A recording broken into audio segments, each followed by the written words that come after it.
ধরে এই প্রোগ্রাম সম্পর্কে আপনাদেরকে জানাতে থেকেছে। মেলা ঘোরার জন্য, জিলেপি খাওয়ার জন্য আপনি ঢং করার জায়গা পান না? আপনার লজ্জাবোধ বলে কিছু নেই? আপনি নিজেকে মানুষ মনে করেন? আপনার কি মনে হয় যে আপনাকে যে সময় আমি দিতে এসেছি এই সময় আমার বয়ে যাচ্ছিল? আপনার মনে হচ্ছে যে আপনি এত সহজে সময় পেয়ে যাবেন? আপনার অবগতির জন্য বলি এবং কান খুলে শুনবেন, আমরা বাংলায় বলছি, ভালোভাবে কান খুলে শুনবেন যে অনেক মানুষ, এটা অহংকারের জন্য নয়, আপনাকে জানানোর জন্য, অনেক মানুষ যারা কথা বলার জন্য, মেসেজ করার জন্য অপেক্ষায় থাকে। শুধু আপনাকে জানানোর জন্য বললাম, যদি আপনার মনে হয় যে এখানে তো কোনো সুর নেই, ইনি তো কোনো কমেডি করেন না, এনার কথাতে তো কোনো আনন্দ পাওয়া যায় না, তাই আমরা এই মাহফিলে উপস্থিত হব না, তাই আমরা এই কথা শুনতে যাব না, এটা আপনার অসুখ। আপনি যদি মুসলিম হন, যদি আপনি মুমিন হন, যদি কিঞ্চিত পরিমাণ, যদি রতি পরিমাণ, সরিষার দানা পরিমাণ আপনার ভিতরে ঈমান বলে কোনো কিছু থাকে, বিশ্বাস বলে কোনো কিছু থাকে, যদি আপনার মনে হয় যে আপনি মরবেন, আপনার কাছে মৃত্যু আসবে, যদি আপনার মনে হয় যে কিয়ামত বলে কিছু আছে, যদি আপনার মনে হয় যে কবর বলে কিছু আছে, যদি আপনার মনে হয় যে নবী সাল্লাল্লাহু আলাইহি ওয়াসাল্লাম বলে একজন এসেছিলেন, যদি আপনার মনে হয় যে ইসলাম বলে কোনো ধর্ম আছে, যদি আপনার মনে হয় যে আল্লাহ তাআলা বলে কেউ আছেন যিনি আমাদেরকে সৃষ্টি করেছেন, যিনি আমাদেরকে মানুষের মতো বেঁচে থাকার জন্য দিন দান করেছেন, যদি আপনার একটু বিশ্বাস থাকে, যদি রাসূল সাল্লাল্লাহু আলাইহি ওয়াসাল্লামের কথা, তার শব্দের একটু ভালোবাসা আপনার হৃদয়ে থাকে, তাহলে আপনার কানে এই আওয়াজ যাচ্ছে আর আপনি জিলেপির দোকানে জিলেপি খাচ্ছেন, এটা হওয়া অসম্ভব। والعاقبة للمتقين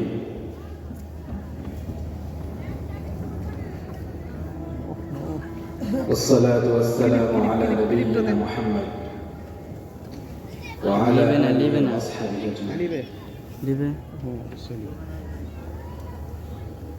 عن أبي هريرة رضي الله عنه قال: قال رسول الله صلى الله عليه وسلم: ناركم هذه التي يوقد ابن آدم جزء من 70 جزءا من حر جهنم. قالوا يا رسول الله إن كانت لكافية. قال: فإنها فضلت عليها فإنها فضلت عليها ب69 درجة كلها مثل حرها. رواه البخاري ومسلم.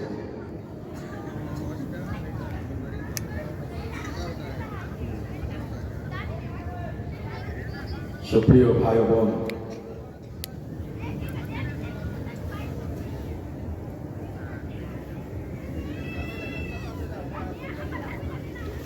আমরা আলোচনা শুরু করার পূর্বে আপনাদের সাথে কয়েকটি কথা বলতে চাই। এই পৃথিবীতে হয় আপনি মানুষের মতো বাঁচবেন, না হয় আপনি পশুর মতো জীবনযাত্রা করবেন। এই পৃথিবীতে হয় আপনার জীবনযাত্রা মানুষের মতো হবে, না হয় আপনার জীবনযাত্রা পশুর মতো হবে।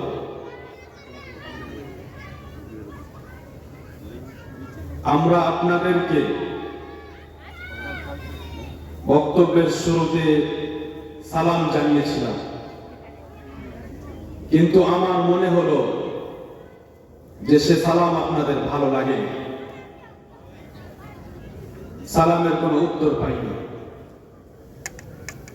এ কথা আসলে অন্যান্য আলোচকদের মতো সময় নষ্ট করার জন্য বলিনি। আলহামদুলিল্লাহ, সময় নষ্ট করার আমাদের প্রয়োজন হয় না। কিন্তু আপনি সামনে বসে মুসলিম এক ভাইয়ের সালামের উত্তর দিলেন না কেন? এই প্রশ্ন আপনার কাছে থাকলো। যারা এখনো কথাবার্তা চেঁচামেচিতে ব্যস্ত, তারা আসলে নিজেকে মানুষ মনে করেন নাকি নিজেকে গরু ছাগল পশু মনে করেন আমি বুঝতে পারি না। আমি কি আসলে এখানে কোনো খেলা দেখাতে এসেছি নাকি কোনো কমেডি করতে এসেছি, নাকি আপনাকে হাসাতে এসেছি, নাকি এটা আমার পেশা যে আমি বিভিন্ন জায়গায় যাই আর এটা আমার পেশা? জি না। আপনি জানেন কিনা, আপনি আমাকে চেনেন কিনা, আমার কাছে এর কোনো মূল্য নেই। আপনি কতটা চেনেন, আপনি কি ভাবেন, কি ধারণা রাখেন, এই কথাগুলো আমার কাছে কোনো মূল্যই নেই। আপনি সুর না হলে বক্তব্যের ময়দানে উপস্থিত হতে চান না, সেটা আপনার সমস্যা, আপনার অসুখ। আপনি অসুস্থ, ওয়াল্লাহি আপনি অসুস্থ। আপনি একজন অসুস্থ মানুষ, আপনার চিকিৎসার প্রয়োজন, আপনার চিকিৎসার প্রয়োজন। প্রত্যেক সেই ব্যক্তিকে লক্ষ্য করে এই আওয়াজ দেওয়া হচ্ছে, যার কানে এই আওয়াজ পৌঁছাচ্ছে যে আপনি শুধুমাত্র সুর শুনতে পাচ্ছেন না, তাই আপনি এই প্রোগ্রামে উপস্থিত হচ্ছেন না। আপনি নিজেকে মানুষ প্রমাণ করতে পারবেন না, আপনি নিজেকে মানুষ প্রমাণ করতে পারবেন না। আপনাকে ভাইয়েরা কত কষ্ট করে আয়োজন করে এখানে উপস্থিত হওয়ার অনুরোধ করেছে। দিনের পর দিন, কত দিন ধরে এই প্রোগ্রাম সম্পর্কে আপনাদেরকে জানাতে থেকেছে। মেলা ঘোরার জন্য, জিলেপি খাওয়ার জন্য আপনি ঢং করার জায়গা পান না। আপনার লজ্জাবোধ বলে কিছু নেই। আপনি নিজেকে মানুষ মনে করেন। আপনার কি মনে হয় যে আপনাকে যে সময় আমি দিতে এসেছি, এই সময় আমার বয়ে যাচ্ছিল?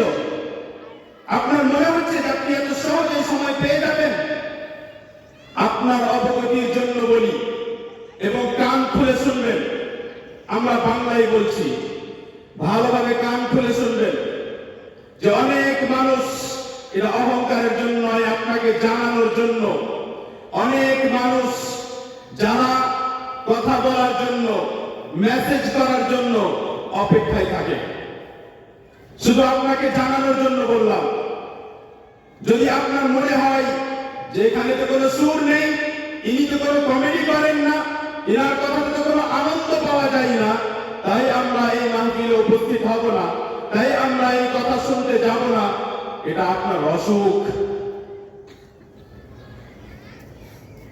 আপনি যদি মুসলিম হন, যদি আপনি মুমিন হন, যদি কিঞ্চিত পরিমাণ, যদি রতি পরিমাণ, সরিষার দানা পরিমাণ আপনার ভিতরে ঈমান বলে কোনো কিছু থাকে, বিশ্বাস বলে কোনো কিছু থাকে, যদি আপনার মনে হয় যে আপনি মরবেন, আপনার কাছে মৃত্যু আসবে, যদি আপনার মনে হয় যে কিয়ামত বলে কিছু আছে, যদি আপনার মনে হয় যে কবর বলে কিছু আছে, যদি আপনার মনে হয় যে নবী সাল্লাল্লাহু আলাইহি ওয়াসাল্লাম বলে একজন এসেছিলেন, যদি আপনার মনে হয় যে ইসলাম বলে কোনো ধর্ম আছে, যদি আপনার মনে হয় যে আল্লাহ তাআলা বলে কেউ আছেন যিনি আমাদেরকে সৃষ্টি করেছেন, যিনি আমাদেরকে মানুষের মতো বেঁচে থাকার জন্য দিন দান করেছেন, যদি আপনার একটু বিশ্বাস থাকে, যদি রাসূল সাল্লাল্লাহু আলাইহি ওয়াসাল্লামের কথা, তার শব্দের একটু ভালোবাসা আপনার হৃদয়ে থাকে, তাহলে আপনার কানে এই আওয়াজ যাচ্ছে আর আপনি জিলেপির দোকানে জিলেপি খাচ্ছেন, এটা হওয়া অসম্ভব। আমরা যারা এখানে বসে আছি, আমরা যারা স্টেজে বসে আছি, আপনার নজরে, আপনার দৃষ্টিকোণ থেকে দেখলে আমরা কি জ্ঞানহীন মানুষ? আমরা কি বোকা মানুষ? আপনি কি শুধু জ্ঞানী? শুধু কি আপনি জ্ঞানী যে আপনি আসবেন, মেলা ঘুরবেন, চলে যাবেন? আপনি কি নিজেকে খুব জ্ঞানী মানুষ মনে করেন? যদি তাই হয় তাহলে আপনি আসুন, সামনে বসুন আর নিজেকে জ্ঞানী প্রমাণ করে দেখান, আর আমি আপনাকে পথভ্রষ্ট প্রমাণ করে দেখাই। জ্ঞানী আসলে কে? শুনুন, জ্ঞানী আসলে কে? কান খুলে শুনুন। আল্লাহ তাআলা বলেন, الذين يستمعون القول فيتبعون احسنه اولئك الذين هداهم الله واولئك هم اولو الالباب। যারা কথা শোনে এবং কথা শোনার পর উত্তম কথার অনুসরণ করে, যারা কথা শোনার পর উত্তম কথার অনুসরণ করে, এরাই হলো তারা যাদেরকে আল্লাহ তাআলা হেদায়েত দান করেছেন। এরাই হলো জ্ঞানী, এরাই হলো জ্ঞানী। উলাইকা হুম উলুল আলবাব, এরাই হলো জ্ঞানী মানুষ। একথা মহান আল্লাহ তাআলা বলেন। আল্লাহ তাআলা জ্ঞানী মানুষ তাকে বলেছেন যে কোরআন ও হাদিসের কথা শুনে তার অনুসরণ করে। কারণ কোরআন ও হাদিসের চাইতে উত্তম কোনো কথা হতে পারে না। আপনার ব্রেনের ব্যাপারে ভাবতে আমাকে অবাক লাগে। আমি বিস্মিত হই যখন আপনার এই আসক্তির ব্যাপারে শুনি, আপনার এই অসুখের ব্যাপারে শুনি, আপনার এই সমস্যার ব্যাপারে শুনি, আপনার এই প্রবণতা সম্পর্কে শুনি যে সুর না হলে নাকি আপনি উপস্থিত হন না। আমি আপনার চেহারা দেখতে চাই, সত্যি বলি, আমি আপনার চেহারা দেখতে চাই। আমি কেমন আপনি মানুষ যে সুর না হলে বক্তব্য শুনবেন না?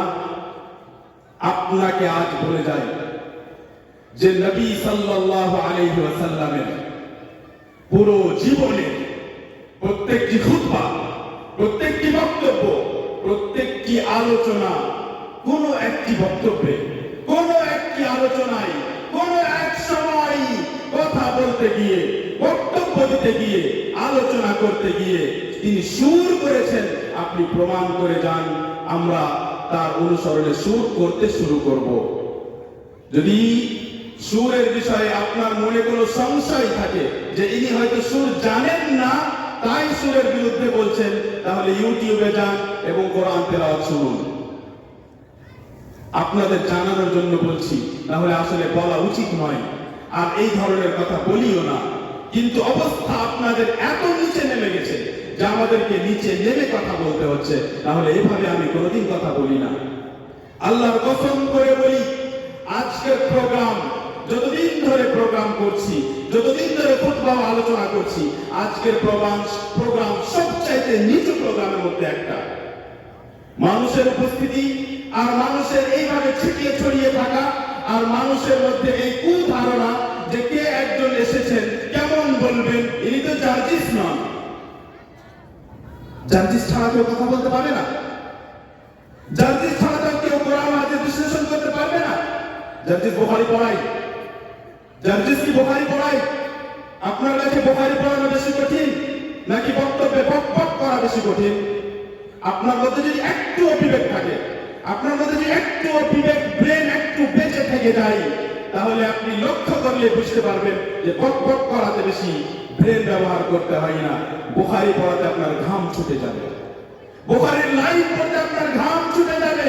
কান খুলে শুনুন, আপনার মাওলানা, আপনার তালেবে ইলম, আপনার প্রত্যেকটা মানুষ, প্রত্যেকটি শিক্ষিত ব্যক্তিকে বলি, এক একটি লাইন বুঝা দূরের কথা, ওর এক একটি লাইন পড়তে আপনার ঘাম ছুটে যাবে। আপনি কোরআন হাদিসের জ্ঞানকে কি খেলাধুলা পেয়েছেন? এখানে কোনো সাপের খেলা দেখাতে আসবে মানুষ, যে খেলা দেখতে ভালো লাগলে আসবো, মজা লাগলে আসবো, কমেডি হলে আসবো। আল্লাহর কসম করে বলি, আল্লাহর কসম করে বলি, সিনেমা দেখেন, সিনেমায় কি পান আপনি? আপনাকে মজা লাগে তাই দেখেন, আনন্দ পান তাই দেখেন, কিন্তু শিখেন কি আপনি সিনেমা থেকে? আপনাদের আমাদের এই এলাকার পরিবেশ, আজ পর্যন্ত ছেলে মেয়েরা, আপনার ছেলে মেয়েরা, আপনার ভাই ও বোন সিনেমা দেখে মজা করে, আনন্দ করে শিক্ষা অর্জন করেছে নাকি আপনাকে অস্থির করেছে? আপনাকে ভালো লাগে যখন আপনার ছেলে সিগারেট খেয়ে ঘুরে বেড়ায়? আপনাকে ভালো লাগে যখন আপনার ছেলে গাধার মতো চুল কাটিয়ে ঘুরে বেড়ায়? আপনাকে ভালো লাগে যখন আপনার ছেলে কাফেরের মতো বেনামাজি হয়ে কাফেরের মতো ঘুরে বেড়ায়, ইহুদি খ্রিস্টানের মতো ঘুরে বেড়ায়, আপনাকে ভালো লাগে? আপনি চান এরকম? চান না আপনি। আপনি পিতা হিসেবে চান না। বিশেষ করে আপনার বয়স যদি 70 হয়, 60 হয়, 80 হয়, যখন আপনি বুঝতে পেরেছেন যে না ভাই, যত কথা বুঝতাম আজ পর্যন্ত যে পয়সাই সব না, এখন তো পয়সাই সব নয়। আর যদি আপনি অসুস্থ হন, তাহলে আপনি আরো স্পষ্ট বুঝেছেন যে পয়সাই সব নয়, বরং আখিরাতই সব। পয়সাই সব নয়, আখিরাতই সব। হঠাৎ যদি হার্ট অ্যাটাক চলে আসে, হঠাৎ যদি কোনো বড় অসুখে আপনি ভুগতে শুরু করেন, তাহলে আপনি সাথে সাথে বুঝতে পারবেন যে এই পৃথিবী কিছুই না, এই পৃথিবীর কোনো মূল্যই নেই, আখিরাতই সব। প্রত্যেক সেই ব্যক্তি যে আইসিইউ এ ভর্তি, প্রত্যেক সেই ব্যক্তি যে বড় কোনো অসুস্থে ভুগছে, সব বুঝে নিয়েছে। আপনি বুঝেননি আপনার সমস্যা, ওরা সবাই বুঝে নিয়েছে যে পৃথিবী কিছু নয়। আপনাকে মজা লাগছে কারণ আপনি সুস্থ, আপনাকে মজা লাগছে কারণ আপনার কাছে পয়সা আছে, কিন্তু জিজ্ঞেস করুন তাদেরকে যারা অসুস্থ, জিজ্ঞেস করুন তাদেরকে যারা বিভিন্ন সমস্যার মধ্যে আছে। ওর জন্য পৃথিবী শান্তির জায়গা নয়, ওর জন্য পৃথিবী আনন্দের জায়গা নয়। ভালোভাবে এই কথা বুঝুন। আমার বিশ্বাস, যে কথা আপনি জীবনে শুনেননি, যে পৃথিবী যদি আনন্দের জায়গা হতো, পৃথিবী যদি সত্যি আনন্দের জায়গা হতো, তাহলে প্রত্যেকটি মানুষের জন্য আনন্দের জায়গা হতো। প্রমাণ, জান্নাত আনন্দের জায়গা, তাই জান্নাত প্রত্যেকটি মানুষের জন্য আনন্দের জায়গা, যে জান্নাতে প্রবেশ করবে। পৃথিবী আনন্দের জায়গাই নয়। পৃথিবী আল্লাহ তাআলা আনন্দের জন্য সৃষ্টিই করেননি। আপনি ভুল বুঝেছেন যখন আপনি মনে করেছেন যে ফুর্তি করবো পৃথিবীতে। আপনি ভুল বুঝেছেন, আপনি বুঝতেই পারেননি যে পৃথিবীতে আসলে এর জন্য সৃষ্টিই করা হয়নি। আল্লাহ তাআলা যদি আপনাকে পৃথিবী মজা করার জন্য, ফুর্তি করার জন্য, আনন্দ করার জন্য সৃষ্টি করতেন, তাহলে পৃথিবীতে অসুখ হতো না, তাহলে পৃথিবীতে আপনার স্ত্রী মারা যেত না, তাহলে পৃথিবীতে আপনার ছেলে মারা যেত না, তাহলে পৃথিবীতে আপনার পিতা মারা যেত না, তাহলে আপনি বয়স্ক হতেন না, আপনার ইচ্ছা না থাকা সত্ত্বেও আপনার চুল পেকে যেত না, আপনার বুক পিঠ আপনার বাঁকা হয়ে যেত না, আপনার ঠ্যাং ভেঙে যেত না, আপনার অ্যাক্সিডেন্ট হতো না, আপনি বড় কোনো অসুখে হসপিটালে ভর্তিকৃত থাকতেন না। আবার ভাবুন, পৃথিবী যদি আনন্দের জায়গা হতো, তাহলে পৃথিবী কষ্টে থাকতো না। পৃথিবী যদি আনন্দের জায়গা হতো, তাহলে পৃথিবীতে কষ্ট থাকতো না। কিন্তু পৃথিবী পরীক্ষার জায়গা। আপনি সেদিন পরীক্ষায় ফেল হয়েছেন যেদিন আপনি মনে করেছেন যে সুর হলে বক্তব্য শুনবো, সুর না হলে শুনবো না। আপনাকে এই প্রশ্ন রেখে গেলাম, যেদিন আপনি প্রমাণ করবেন যে নবী সাল্লাল্লাহু আলাইহি ওয়াসাল্লাম স্পষ্টভাবে অমুক বক্তব্যে সুর করে বক্তব্য করেছেন, সেদিন থেকে আমি ইনশাআল্লাহ কোনো কথা আর এইভাবে বলবো না, সব সুর ধরে বলবো। আপনাকে আমি 15 ধরনের সুর শোনাতে পারবো, 15 ধরনের সুর। আপনি যে একটা সুরে বোকা মানুষের মতো, পাগলদের মতো, মাতালদের মতো, মূর্খ ব্যক্তির মতো, জঘন্য ব্যক্তিদের মতো, অযোগ্য ব্যক্তিদের মতো, নগণ্য ব্যক্তিদের মতো একই সুরে আপনাকে বোকা বানিয়ে যাচ্ছে, আর একই সুরে আপনি মাতাল পাগল হয়ে ওদের পিছনে ছুটে বেড়াচ্ছেন, লক্ষ লক্ষ টাকা খরচ করছেন, আর নিজেকে ধ্বংস করছেন, নিজের সময় নষ্ট করছেন, আর শিক্ষার দিক থেকে আপনি জিরো। আপনি তো 15 বছর ধরে সুর শুনলেন। একটা মানুষ যদি আজ লা ইলাহা ইল্লাল্লাহ 8টি শর্ত নয় 4টি শর্ত শুধু যদি শুনিয়ে দেয়, শুধু 4টি শর্ত যদি শুনিয়ে দেয়, প্রশ্ন থাকলো আপনার কাছে। আপনি তো 15 বছর ধরে সুর শুনলেন, বলুন যে লা ইলাহা ইল্লাল্লাহ 4টি শর্ত কি কি? 8টি শর্তের মধ্যে শুধু 4টি শর্ত শোনা। আপনি তো সুর শুনলেন 20 বছর 40 বছর ধরে। আপনাকে শুধু বলি যে ফেরেশতার উপরে ঈমান আনতে হবে কিভাবে? একটাই প্রশ্ন, আপনার ঘাম ছুটে যাবে। উর্দুতে বলে বদলে ঝাঁকলে লাগবে, আপনার অবস্থা খারাপ হয়ে যাবে। আপনাকে আমি বোঝানোর চেষ্টা করছি যে এখানে আমরা তামাশা করতে আসি, এখানে আপনাকে হাসাতে আসি, এখানে আপনাকে সংশোধন করতে এসেছি, এখানে আপনাকে চেঞ্জ করতে এসেছি, আপনার ব্রেন ওয়াশ করতে এসেছি। আপনার ব্রেন ওয়াশ করতে চাই আমি, আপনাকে আমি চেঞ্জ করতে চাই। আপনি যদি চেঞ্জ না হতে চান, সেটা আপনার দুর্ভাগ্য হবে। আপনি একটি বার প্রমাণ করুন যে নবী সাল্লাল্লাহু আলাইহি ওয়াসাল্লাম ছেড়ে দিন। সাহাবায়ে কেরাম, লক্ষ লক্ষ সাহাবায়ে কেরাম, একজন সাহাবী বক্তব্য দিচ্ছেন সুর লাগিয়ে, তাবেঈন বক্তব্য দিচ্ছেন সুর লাগিয়ে। কোথা থেকে আসলো এই সুর? সুফিদের কাছ থেকে এসেছে। আপনি আহলে হাদিস, কখন আপনি সুফিদের মন্তব্য গ্রহণ করে বসে আছেন খবরই নেই আপনার। আপনি যে সুরের পাগল, সেই সুর এসেছে সুফিদের কাছ থেকে। আপনি যে সুরে মত্ত, সেই সুর, এই গজলের সুর, এই গানের সুর, কোরআনের মধ্যে, এই বক্তব্যের মধ্যে সুর এসেছে সুফিদের কাছ থেকে।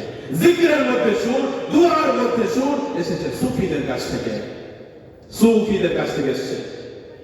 যেই মতবাদ না নবী সাল্লাল্লাহু আলাইহি ওয়াসাল্লাম শিখিয়ে গেছেন, না সাহাবায়ে কেরাম শিখিয়ে গেছেন, না তাবেঈন এই মতবাদ জানতেন। আপনি আল্লাহ তাআলার কাছে দোয়া করে বলেন আল্লাহুম্মা রাব্বানা আল্লাহুম্মা ইহদিনা, না, নবী সাল্লাল্লাহু আলাইহি ওয়াসাল্লাম এভাবে শুরু করতেন না। নবী সাল্লাল্লাহু আলাইহি ওয়াসাল্লাম এভাবে শুরু করতেন না।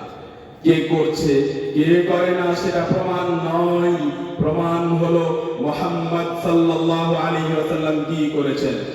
প্রমাণ হবে সেটা যেটা মুহাম্মদ সাল্লাল্লাহু আলাইহি ওয়াসাল্লাম করেছেন। আপনি অমুক আর ধমুকের প্রমাণ দিয়ে, তার আর এর কথা শুনিয়ে কোরআন ও হাদিসের কোনো বিষয় প্রমাণ করতে পারবেন না।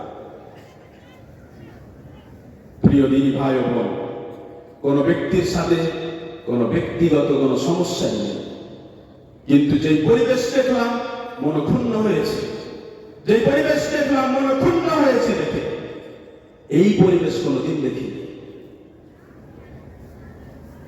প্রিয় দিনী ভাই ও বোন, আল্লাহ সুবহানাহু ওয়া তাআলা আমাদেরকে ইসলামের রূপে যে দ্বীনটি দিয়েছেন, এই দ্বীনটি বোঝার জন্য দীর্ঘদিন ধরে বড় বড় ওলামার কাছে অনেক পরিশ্রম করে পড়াশোনা করতে হয়। আপনার কাছে আসার পূর্বে এক একটি শব্দের ব্যাপারে একটা জাবার জের নিয়ে আমাদেরকে গবেষণা করতে হয়, দেখতে হয় যে এটা জাবার করতে হবে না জের করতে হবে। আপনি যেই বক্তাদের সুর শুনে পাগল হয়ে ঘুরে বেড়াচ্ছেন, তারা এই কাজ না করতে পারে, না করার যোগ্যতা রাখে। মুখস্থ করে নিলে কথা, মুখস্থ করে নিলে কথা। যদি জিজ্ঞেস করি যে এই শব্দটিকে জাবার করবো না যে কোন কিতাবে দেখতে হবে, তার ক্ষমতা নেই সে কিতাবের নাম বলতে পারবে। যদি জিজ্ঞেস করি যে হাদিসের এই বর্ণনাকারীর নাম আমি বিস্তারিত জানতে চাই, কোথায় পাবো, তার ক্ষমতা নেই যে তাই সেই কিতাবের নাম বলতে পারবে। কিন্তু আপনার দুর্ভাগ্য যে আপনি তার পিছন পিছন ছুটে বেড়াচ্ছেন। এটা আপনার সমস্যা যে আপনার এলাকায় যোগ্য আলেম তৈরি হচ্ছে না, আর দুজন হচ্ছে তো থাকে না। আপনি রাখতে পারেননি, এটা ভুল কথা যে তারা চলে গেছে। আপনি রাখতে পারেননি, আপনি রাখতে পারেননি। এই কথা গ্রহণযোগ্য নয় যে তারা চলে গেছে, আপনি রাখেননি, আপনি ধরে রাখতে পারেননি। একজন মানুষ যার বাড়ি ঝাড়খণ্ড, সে গিয়ে 2000 কিলোমিটার দূরে বোম্বেতে চাকরি করে। এটা ঝাড়খণ্ডের মানুষের সমস্যা যে তারা তাকে ধরে রাখতে পারেনি। আমার প্রিয় দিনী ভাই ও বোন, আর কতদিন মূর্খ হয়ে জীবন যাপন করবে? আর কতদিন জাহেল ও মূর্খ হয়ে থাকবে? গীত আর সুর আর কতদিন চলবে? আর কতদিন চলবে এভাবে মানুষকে বোকা বানানো? না কোরআন না হাদিস, শুধু গীত আর সুর। একটা কথা ভালোভাবে শুনে নেন, আমরা পূর্ব থেকে বললাম, আজও সৌদি আরবে 10 বছরে কোন একজন যোগ্য আলেমকে একটি লাইন সুর করে বক্তব্য দিতে দেখিনি। সৌদি আরবে 10 বছরে মসজিদে নববী ও মসজিদে হারামে এত খুতবার মধ্যে একটি খুতবার একটি লাইনে কোন একজন যোগ্য আলেমকে, কোন একজন খতিবকে, কোন হারামের একজন ইমামকে একটি লাইন সুর করতে বলতে দেখিনি। আরো শুনুন যেটা জীবনে আপনি শুনেননি, বক্তব্য সুর করে বলা তো দূরের কথা, বক্তব্য দিতে দিতে মাঝখানে গিয়ে আয়াতটিকে সুর করে পড়াও বিদআতের অন্তর্ভুক্ত। আবার শুনুন, বক্তব্য দিতে দিতে মাঝখানে যখন আয়াত আসলো ইয়া আইয়ুহাল্লাযীনা আমানু, কোন প্রমাণ নেই, কোন প্রমাণ নেই। না নিজের আওয়াজ চেঞ্জ করেছেন না সাহাবা নিজের আওয়াজ চেঞ্জ করেছেন? আপনি কি নিজেকে বেশি জ্ঞানী মনে করেন? সৌদি আরবের মদিনা বিশ্ববিদ্যালয়ে যারা পড়াশোনা করেন তাদের পর্যায়ে পৌঁছানোর থেকে আপনি কত বছর পিছিয়ে আছেন? শুধু ওই ক্লাসে বসে পড়া বোঝার পর্যন্ত পৌঁছাননি, আপনি ওই লেভেলে পৌঁছাননি। সেখানে পড়ানো তো দূরের কথা, তাদের স্তরে যাওয়া তো দূরের কথা। কোনদিন তো একজন কোন একটা দার্সে একটা ক্লাসে একদিন তো কেউ শিক্ষা দিলেন না যে যখন ইন্ডিয়া ফিরে যাবে তখন সুর করে বক্তব্য দিও। কেন? আমি জানতে চাই কেন? সুর করে বক্তব্য দিয়ে মানুষ হেদায়েত পাচ্ছে, সুর করে বক্তব্য দিয়ে মানুষের উপকার হচ্ছে, কেন আমাদেরকে এই শিক্ষা দেওয়া হয় না? আমি জানতে চাই। আপনারা সবাই মিলে বড় করে একটা লেটার লিখেন, একটা বড় করে চিঠি লিখেন মদিনা বিশ্ববিদ্যালয়ের প্রেসিডেন্টকে যে আপনারা ভুল শিক্ষা দিচ্ছেন, ভুল শিক্ষা দিচ্ছেন। আপনারা জানতেই পারেননি যে সুর করে বক্তব্য দিলে আসলে বক্তব্য বেশি শোনা হয়। লিখুন, লেখা পাঠান, তাদেরকে শিক্ষা দিন। আপনারা তো বেশি জ্ঞানী মানুষ, আমরা তো বোকা মানুষ, আমরা তো বোকা, আমরা তো বুঝি না কোরআন হাদিস, তাই আমরা সুর করি না আপনাদের সামনে। আমরা তো আপনাদের শত্রু, আমরা তো আপনাদের কথা মানি না। আপনারা যখন বলেন মাওলানা সুর করে বলেন, আমরা তো মানি না, আমরা তো শত্রু আপনাদের, আমরা তো শত্রু আসলে, সেজন্য আপনাদের কথা মানি না। যারা আপনাদের কথা মেনে আজ পর্যন্ত সুরে আপনাদেরকে মাতিয়ে রেখেছে তাদেরকে নিয়ে যান সৌদি আরব এবং তাদেরকে বলুন যে আমরা এতদিন পর্যন্ত আসলে জানতে পারিনি, আপনারা হয়তো বুঝতে পারেননি, এই বিষয়টি আপনারাও দেখুন এবং সুর শোনা। যারা মনে করছেন যে কোথায় আলোচনা, কোথায় বক্তব্য, আমি যখন এখানে পৌঁছেছি তখন বলেছি যে আজকে বক্তব্য দেওয়ার পরিবেশই নাই। আমি যতটা প্রস্তুতি নিয়ে এসেছিলাম তাতে 2 ঘন্টা আলোচনা হবে, কিন্তু বক্তব্য দেওয়ার পরিবেশই ছিল না। যেই কথা আজকে বলেছি, যদি শুধু এই একটা কথা মেনে নেন তাহলে আপনার ইনশাআল্লাহ পরবর্তী পদক্ষেপ সঠিক ইলমের দিকে যাবে, সূক্ষ্ম ইলমের দিকে যাবে। আপনি বাছাই করতে শুরু করবেন এবং এটা অত্যন্ত জরুরি। পূর্বে এই কথা আমাদেরকে শেখানো হয়েছে, ইন্না হাযাল ইলমা দীন, এই ইলম কোরআন হাদিসের জ্ঞান এটা দ্বীন, এটা খেলাধুলা না। ফানজুরু আম্মান তাখুযুনা দীনাকুম, এই যে দ্বীনের শিক্ষা, এই যে কোরআন ও হাদিসের বিশ্লেষণ কার কাছ থেকে নিচ্ছ সেটা দেখো, নিচ্ছ কার কাছ থেকে সেটা দেখো। যার কাছ থেকে নিচ্ছ সে আসলে নিজে আলেম ওলামার কাছে পড়াশোনা করেছে নাকি শুধু এমনিতেই আপনার মধ্যে ফেমাস হয়ে গেছে। সুপ্রিয় দিনী ভাই ও বোন, আশা করি আমাদের উদ্দেশ্য আপনাদের সামনে স্পষ্ট হয়েছে। আমরা এলাকায় যারা ব্যবসা করি এবং আমরা এলাকায় যারা কষ্ট করে জীবিকা নির্বাহন করি, যারা কষ্ট করে জীবন চালায়, ছোট দোকান, ভ্যান গাড়ি চালাই, রিক্সা চালাই, ছোট কোনো কাজ করি, কষ্ট করি, বিদেশ যাই, এই 2 শ্রেণীর মানুষের জন্য আমার কাছে সুসংবাদ আছে। আবু হুরায়রা রাদিয়াল্লাহু আনহু বলেন যে রাসূল সাল্লাল্লাহু আলাইহি ওয়াসাল্লাম বলেছেন, লা ইউসিবুল মুসলিম মিন নাসাবিন ওয়ালা ওয়াসাব ওয়ালা আদান ওয়ালা হাম ওয়ালা হাম ওয়ালা হুজন ওয়ালা আদান ওয়ালা গাম ইল্লা কাফফারা আল্লাহু বিহা মিন খাতায়া, রাওয়াহুল বুখারী ওয়া মুসলিম। যে কোনো মুসলিম ব্যক্তি কোনো দুঃখ পায়, কোনো কষ্ট পায়, কোনো দুঃখ পায়, কোনো কষ্ট পায়, কোনো চিন্তায় পতিত হয় কিংবা কোনো জায়গায় আঘাত লাগে, কোনো ধরনের কোনো কষ্ট পায়, সেই ব্যক্তি এমনকি হাত্তা শাওকাতি ইউশাকুহা, একটা ছোট্ট কাঁটাও যদি তাকে লেগে যায়, তার পায়ে ফুটে ছোট্ট একটা কাঁটা, আর তার কারণে যে কষ্ট পায়, সেই কষ্টের বিনিময়, সেই কষ্টের কারণে আল্লাহ তাআলা তার কিছু গুনাহ মাফ করে। হাদিস সহিহ। আমরা যাই কষ্ট করে জীবন যাপন করছি, কখনো এই কষ্টকে হারামের দিকে যাওয়ার যেন অজুহাত না বানাই, যে সারাদিন তো কষ্ট করেছি তাই এখন হারাম কাজ করি, সারাদিন তো কষ্ট করেছি তাই আর সালাত আর নামাজ কেন পড়বো। কখনো এই কাজ করবেন না। আপনি যে কষ্ট করছেন সেই কষ্টের বিনিময় আল্লাহ তাআলার কাছে আছে।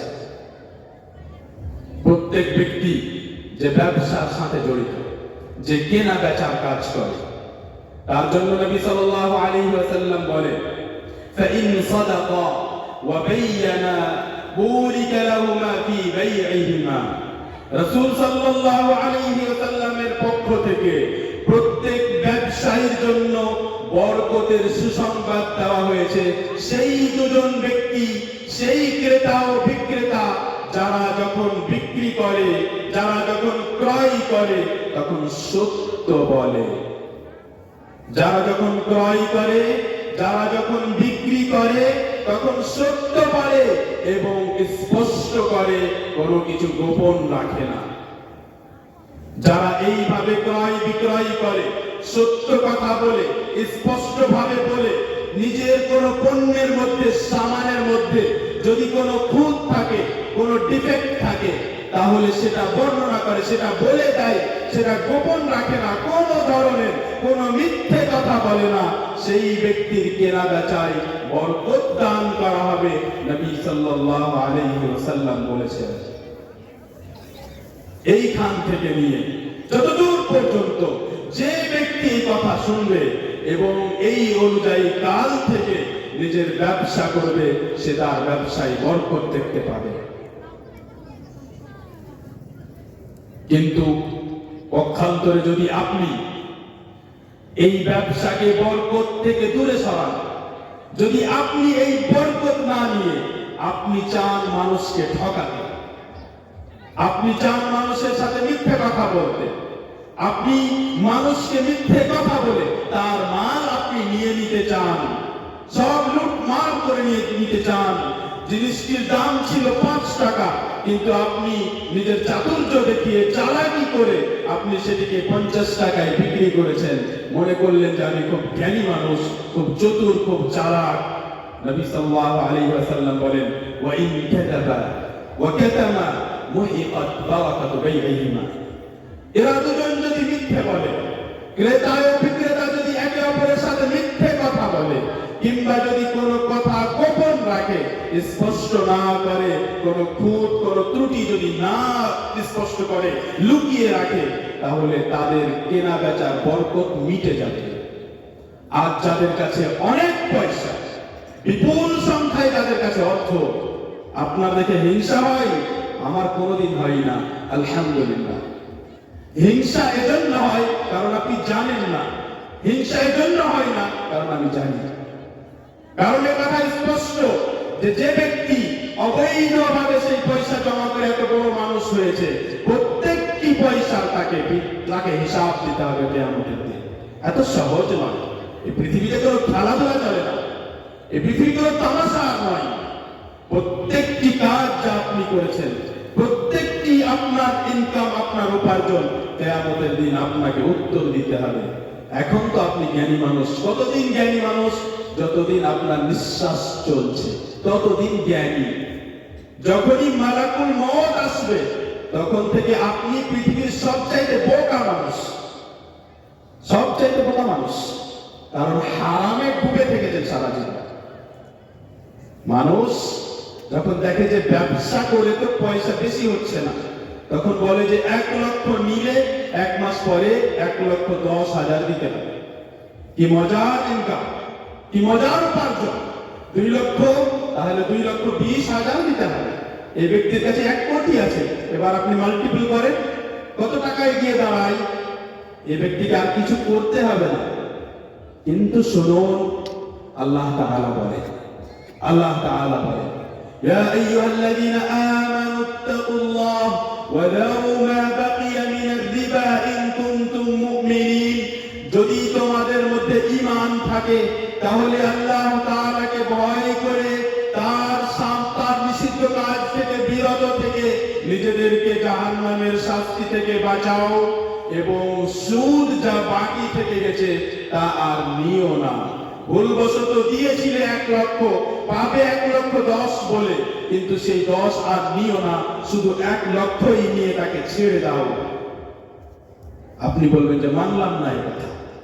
আপনি যদি এই কথা না মানেন, তাহলে মুসলিমই থাকবেন না।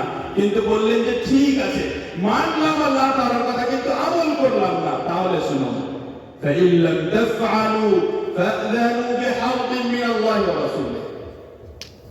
যদি তোমরা এরকম না করো, যদি তোমরা এরকম না করো, বলো যে না ওই সুদ আমি নিতে হবে, আমাকে ওই সুদ আমি নিব, কে কি বলে আমি দেখবো না, তাহলে তোমরা আল্লাহ ও তার রাসূলের সাথে যুদ্ধ করার ঘোষণা শোনো। আপনাদের প্রত্যেকজনকে উদ্দেশ্য করে বলছি, প্রত্যেকজনকে উদ্দেশ্য করে বলছি, আপনি এলআইসির মাধ্যমে হোক, ইন্স্যুরেন্সের মাধ্যমে হোক, যেইভাবে আপনি সুদের সাথে জড়িত আর আপনি বাধ্য নন, ভালো করে শুনুন, আপনি সুদের সাথে জড়িত, আপনি বাধ্য নন, আপনাকে বাধ্য করা হয়নি। ব্যাংকে পয়সা রাখলে আপনি বাধ্য, তার নিয়ম আছে, আমরা বলবো যে তখন আপনি কি করবেন। কিন্তু যেখানে আপনি বাধ্য নন, আপনি খুশি খুশি কাউকে পয়সা দিয়েছেন এবং আপনি সুদ নিচ্ছেন কিংবা সুদ দিচ্ছেন, এদের সবার জন্য মহান আল্লাহ তাআলার ঘোষণা, ফাআযানু বিহারবিন মিনাল্লাহি ওয়া রাসূলিহি, তোমাদের সকলের জন্য আল্লাহ তাআলার পক্ষ থেকে ঘোষণা হলো যে তোমরা আল্লাহ ও তার রাসূলের সাথে যুদ্ধ করার ঘোষণা শুনে নাও। আমি কাউকে নিষেধ করিনি ঘুষ নিতে, আমি কাউকে নিষেধ করিনি সুদ নিতে ও সুদ দিতে। যারা যারা আল্লাহ ও তার রাসূলের সাথে যুদ্ধ করতে চায় তারা সুদ নিতে পারে। যারা যারা আল্লাহ ও তার রাসূলের সাথে যুদ্ধ করতে চায় তারা নিতে পারে, তারা নিবেও, যুদ্ধ করবে। আরো শুনুন, ইয়ামহাকুল্লাহু রিবা ওয়া ইউরবিস সাদাকাত, আল্লাহ তাআলা যদি মিটিয়ে দেন, মুছে দেন, তো সেটা হলো সুদ। সুদকে আল্লাহ মিটিয়ে দেবেন, মুছে দেবেন, আর সাদাকাকে বৃদ্ধি করবেন। শুনেছেন অনেকবার যে সুদকে মিটিয়ে দেবেন, কিন্তু ব্রেনের সমস্যা আছে, ব্রেনের সমস্যাই আছে, সন্দেহ আছে, কই সুদ মিটে না, তো উত্তর পাননি। আজকে শুনুন, আল্লাহ তাআলা বললেন যে সুদ আল্লাহ তাআলা মিটিয়ে দেবেন, কিন্তু সুদ তো মিটে না, সুদ তো মানুষ ভক্ষণ করেই যাচ্ছে। এর উত্তর কি? এর উত্তর এক নম্বর, যে আসলেই আল্লাহ তাআলা এমন করতে পারেন যে নির্দিষ্ট আপনাকে আপনার সমস্ত সম্পদ শেষ করে দিয়ে আপনার ওই সুদ সহ সবকিছু মিটিয়ে দিতে পারেন। আপনার ব্যক্তি বিশেষের সাথে এটা হতে পারে, ওর সাথে হয়নি, তার সাথে হয়নি, হিন্দুদের সাথে হয়নি, পুরো ওয়ার্ল্ডের সাথে হচ্ছে না, সেটা ভিন্ন বিষয়। আপনার সাথে হতে পারে, কারণ আপনি মুমিন ও মুসলিম, আপনাকে এই কথা বিশ্বাস রাখতে হবে যে এটা আল্লাহর সাথে যুদ্ধ করা। তাই আপনার সাথে এমন হতে পারে যে আল্লাহ তাআলা আপনার সব মাল মিটিয়ে দিলেন, এটা একটা উত্তর। দুই, যে আল্লাহ তাআলা আপনার উপর এমন বিপদ আনতে পারেন, আল্লাহ তাআলা আপনাকে এমন বিপদে নিক্ষিপ্ত করতে পারেন যে বিপদের কারণে কোথায় আপনার সুদে জমা করা সব পয়সা মিটে যাবে, সব কোথায় চলে যাবে। তিন, আপনার হৃদয়ে অশান্তি কাজ করবে, আপনার হৃদয়ে শান্তি থাকবে না।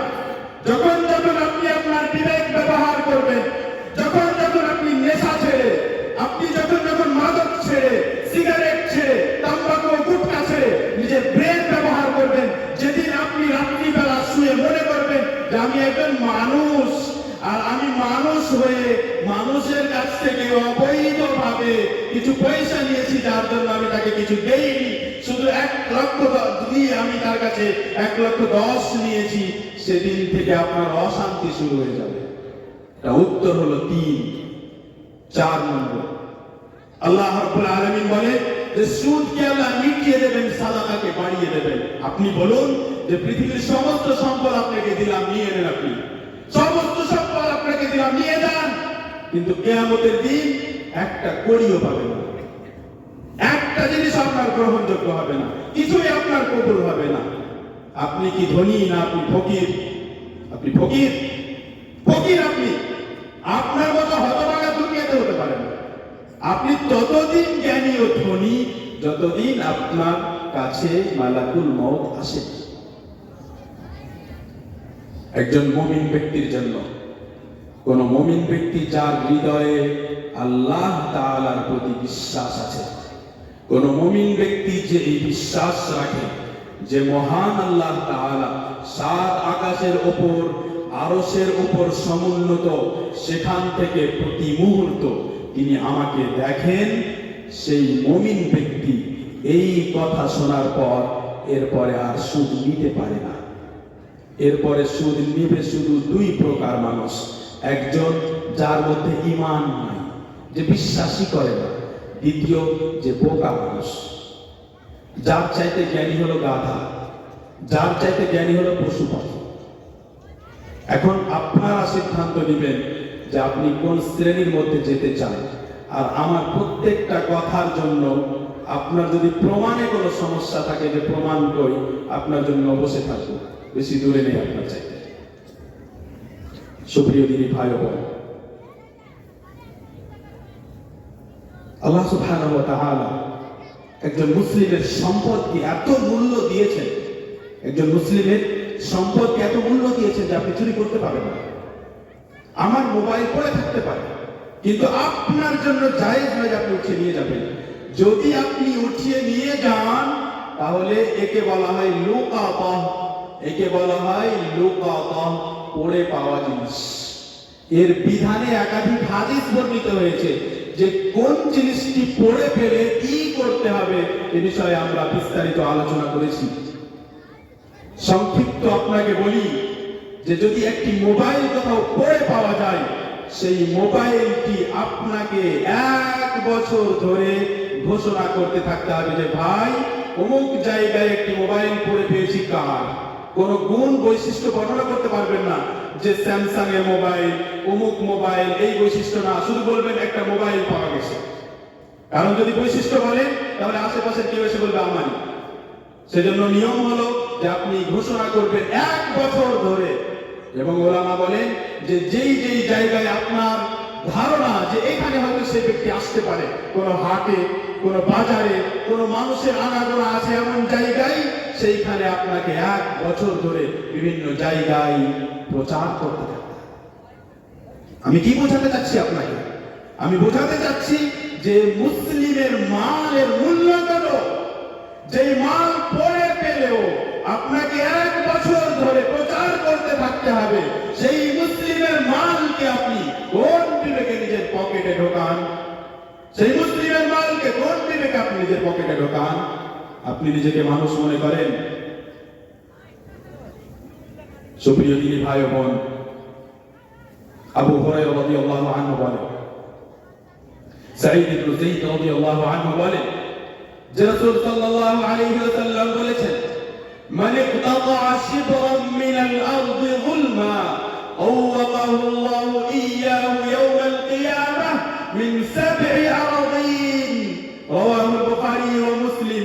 কান খুলে প্রত্যেক ব্যক্তি শুনুন, যে যে ব্যক্তি, রাসূল সাল্লাল্লাহু আলাইহি ওয়াসাল্লাম বলেন যে যেই ব্যক্তি অর্ধ হাত পরিমাণ, অর্ধ হাত পরিমাণ, যাকে আমরা 1 বিট বলি, 1 বিট, এই যে এতটুকু, অর্ধেক হাত পরিমাণ যদি আপনি মুসলিম ভাইয়ের জমি জায়গা দখল করে নেন, তাহলে এই অর্ধ হাত পরিমাণ জায়গাকে কিয়ামতের দিন আল্লাহ তাআলা 7টি জমিনে পরিণত করে আপনার গলায় ঝুলিয়ে দেবেন।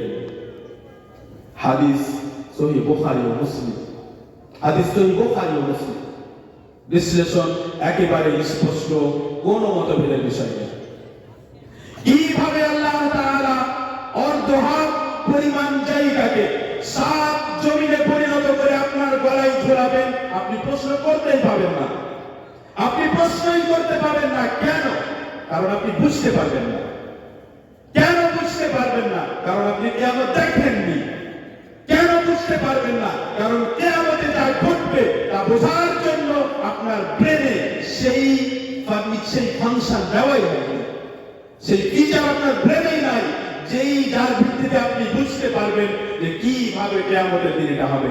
কিন্তু আপনি মুমিন হিসেবে বিশ্বাস রাখবেন যে আমি অর্ধ হাত জায়গা দখল করে নিয়েছি, কিয়ামতের দিন এই অর্ধ হাত জায়গাকে 7টি পৃথিবীতে পরিণত করে আপনার গলায় ঝোলানো হবে, নিয়ে ঘুরে বেড়াবেন, নিয়ে ঘুরে বেড়াবেন আপনি কিয়ামতের দিন।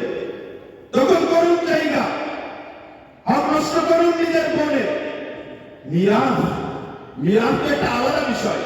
ইনশাআল্লাহ রমাজানের পর আল ইতিসাম টিভিতে আমরা চেষ্টা করব মিরাতের উপরে ধারাবাহিক আলোচনা ভিত্তিক একটি সিরিজ করা।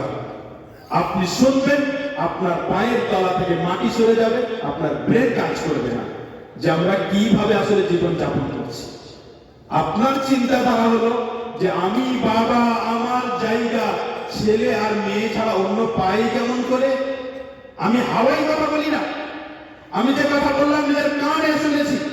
মুসলিম ব্যক্তি আহলে হাদিস হওয়ার পরে এই চিন্তা ধারণা নিয়ে বড় হয়েছে, এই চিন্তা ধারণা নিয়ে বুড়া হয়ে গেল যে আমার সম্পত্তি ছেলে মেয়ে ছাড়া অন্য কেউ পাবে কিভাবে।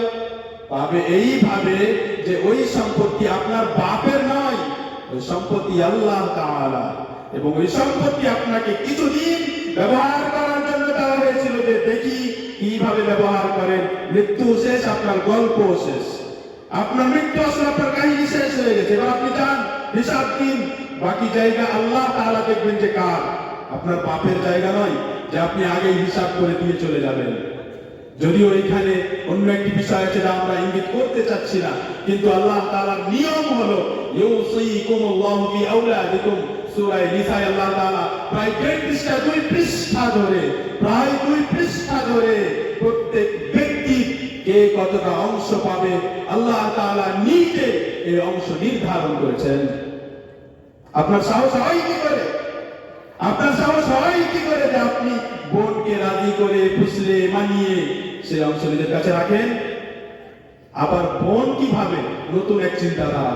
বোন ভাবে যে আমি যদি না দিয়ে দেই তাহলে ভাইয়ের বাড়ি যাব কিভাবে। জাহিলি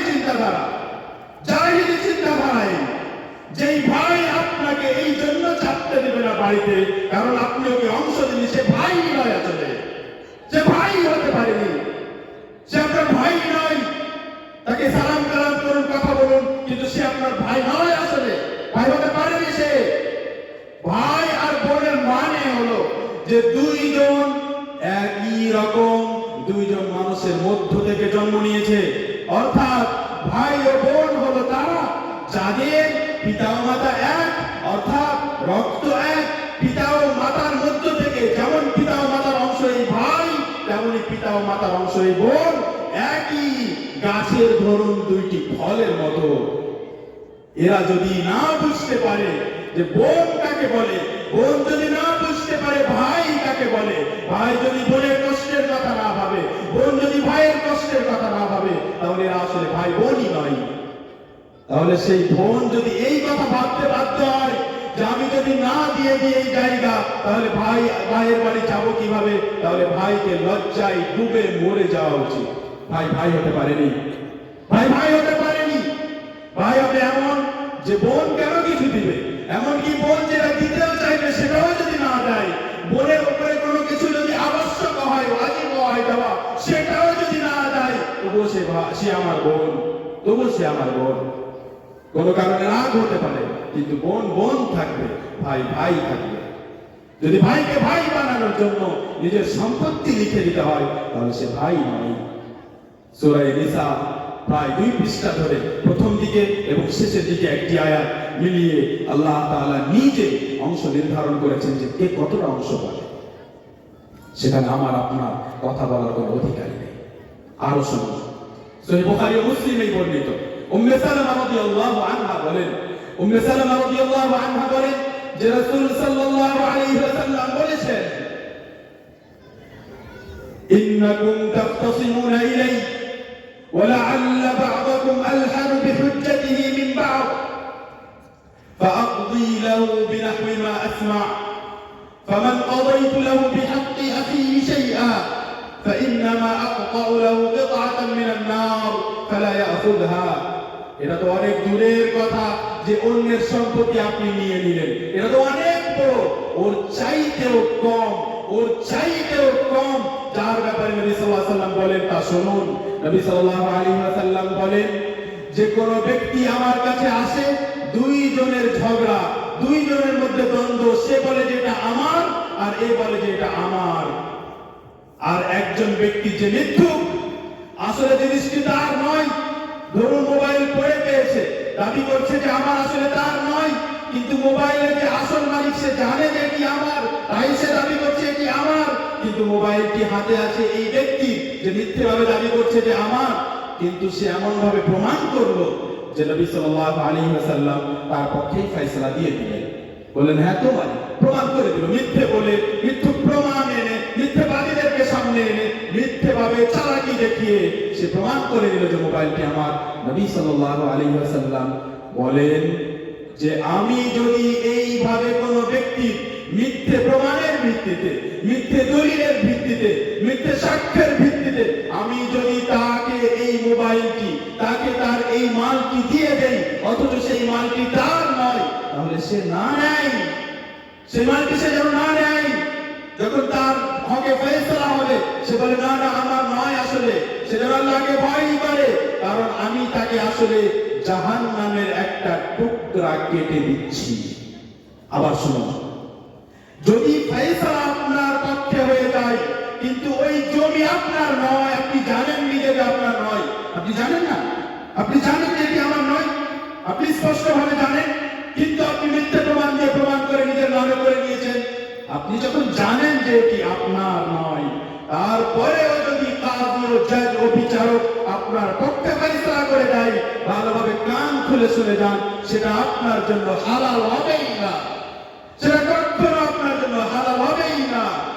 সেটা যদি নবী সাল্লাল্লাহু আলাইহি ওয়াসাল্লামের বিচার হওয়ার পরেও, ফয়সালা হওয়ার পরে হালাল না হয়, তাহলে আজকের বিচারকদের কি অস্তিত্ব তার সামনে? সেটা কখনো আপনার জন্য হালাল নয়। একজন মুসলিম ব্যক্তির মাল আপনার পক্ষে বিচার হওয়ার পরেও আপনার জন্য হালাল যদি না হয়, তাহলে সেই মুসলিম ব্যক্তির জমি, সেই মুসলিম ব্যক্তির জায়গা, তার দোকান, তার মাল আত্মসাৎ করা আপনার জন্য কিভাবে জায়েজ হতে পারে? এই প্রশ্ন আপনার কাছে রেখে যায়। যেই দিন, যেই ইসলাম, যেই শরীয়ত এক মুসলিমের মাল পড়ে পেলে 1 বছর ধরে প্রচার করার কথা বলে, সেই ইসলাম কিভাবে আপনাকে অনুমতি দেবে? এবার একটু ভালোভাবে বুঝুন। যদি এই সমাজ এই কথাগুলো মেনে নেয়, তাহলে কি হবে? তাহলে হবে এই যে আপনার আর মোবাইল হারিয়ে যাবে না, তাহলে হবে এই যে আপনার আর কোনো কিছু চুরি হবে না, তাহলে হবে এই যে আপনার সব কিছু আপনার হয়ে থাকবে, অন্য কেউ, আপনি যতই দুর্বল হন না কেন, আপনি একজন মহিলা, ছেলে মেয়েও মারা গেছে, বাবাও মারা গেছে, একজন মহিলা, জমি অনেক আছে, কেউ দখল করবে না, কেউ দখল করবে না যদি মুসলিম হয়, কেউ দখল করবে না যদি আমরা আমাদের ছেলে মেয়েকে মুসলমান করে বড় করি। যদি বড় হতেই 6 বছর 5 বছর হতেই যদি ডান্স শিখতে না পারে, নাম রেখেছে ইসলামিক কিন্ডারগার্টেন, সেখানে হয় ডান্স, সেখানে হয় ডান্স। এটা কি খেলাধুলা চলছে? এটা কি খেলাধুলা যে আপনি আমাদের ছেলে মেয়েকে এভাবে নষ্ট করবেন?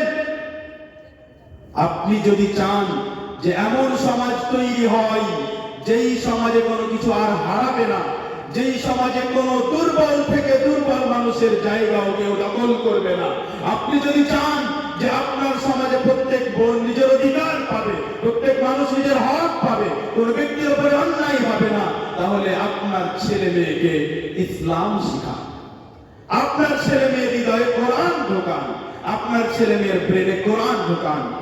মানুষ করে, মানুষ, পশু করিয়েন না। কি আসলে পেতে চান আমার ব্রেনে আসে না, কি আসলে পেতে চান স্কুলে আর কলেজে পড়িয়ে আমি বুঝতেই পারি না, সত্যি বলে আমি বুঝতেই পারি না। যখন শুরুতে ছোটতে যখন পড়াশোনা করতাম, কতজন না পরামর্শ দিত যে যদি আপনি এই লাইনে পড়তেন, যদি এই লাইনে পড়তেন, তাহলে আজ বড় ইঞ্জিনিয়ার হতেন। আলহামদুলিল্লাহ, বড় ইঞ্জিনিয়ার চাইতে বড় ইঞ্জিনিয়ারের পর্যায়ে আছে, আলহামদুলিল্লাহ। যেই জায়গায় এক একটা সকাল, এক একটা সন্ধ্যা আমার আপনার সেই ইঞ্জিনিয়ারের পুরো জীবনের চাইতে মূল্যবান। যেই জায়গায় মসজিদে নববীর এক একটা সিজদা, মসজিদে হারামের এক একটা সিজদা, এক একটা তাওয়াফ আপনার ডক্টরের পুরো জীবনের চাইতে আমার কাছে মূল্যবান। এই চিন্তাধারা আমার চিন্তাধারা, যাতে আমি শান্তিতে জীবন যাপন করছি।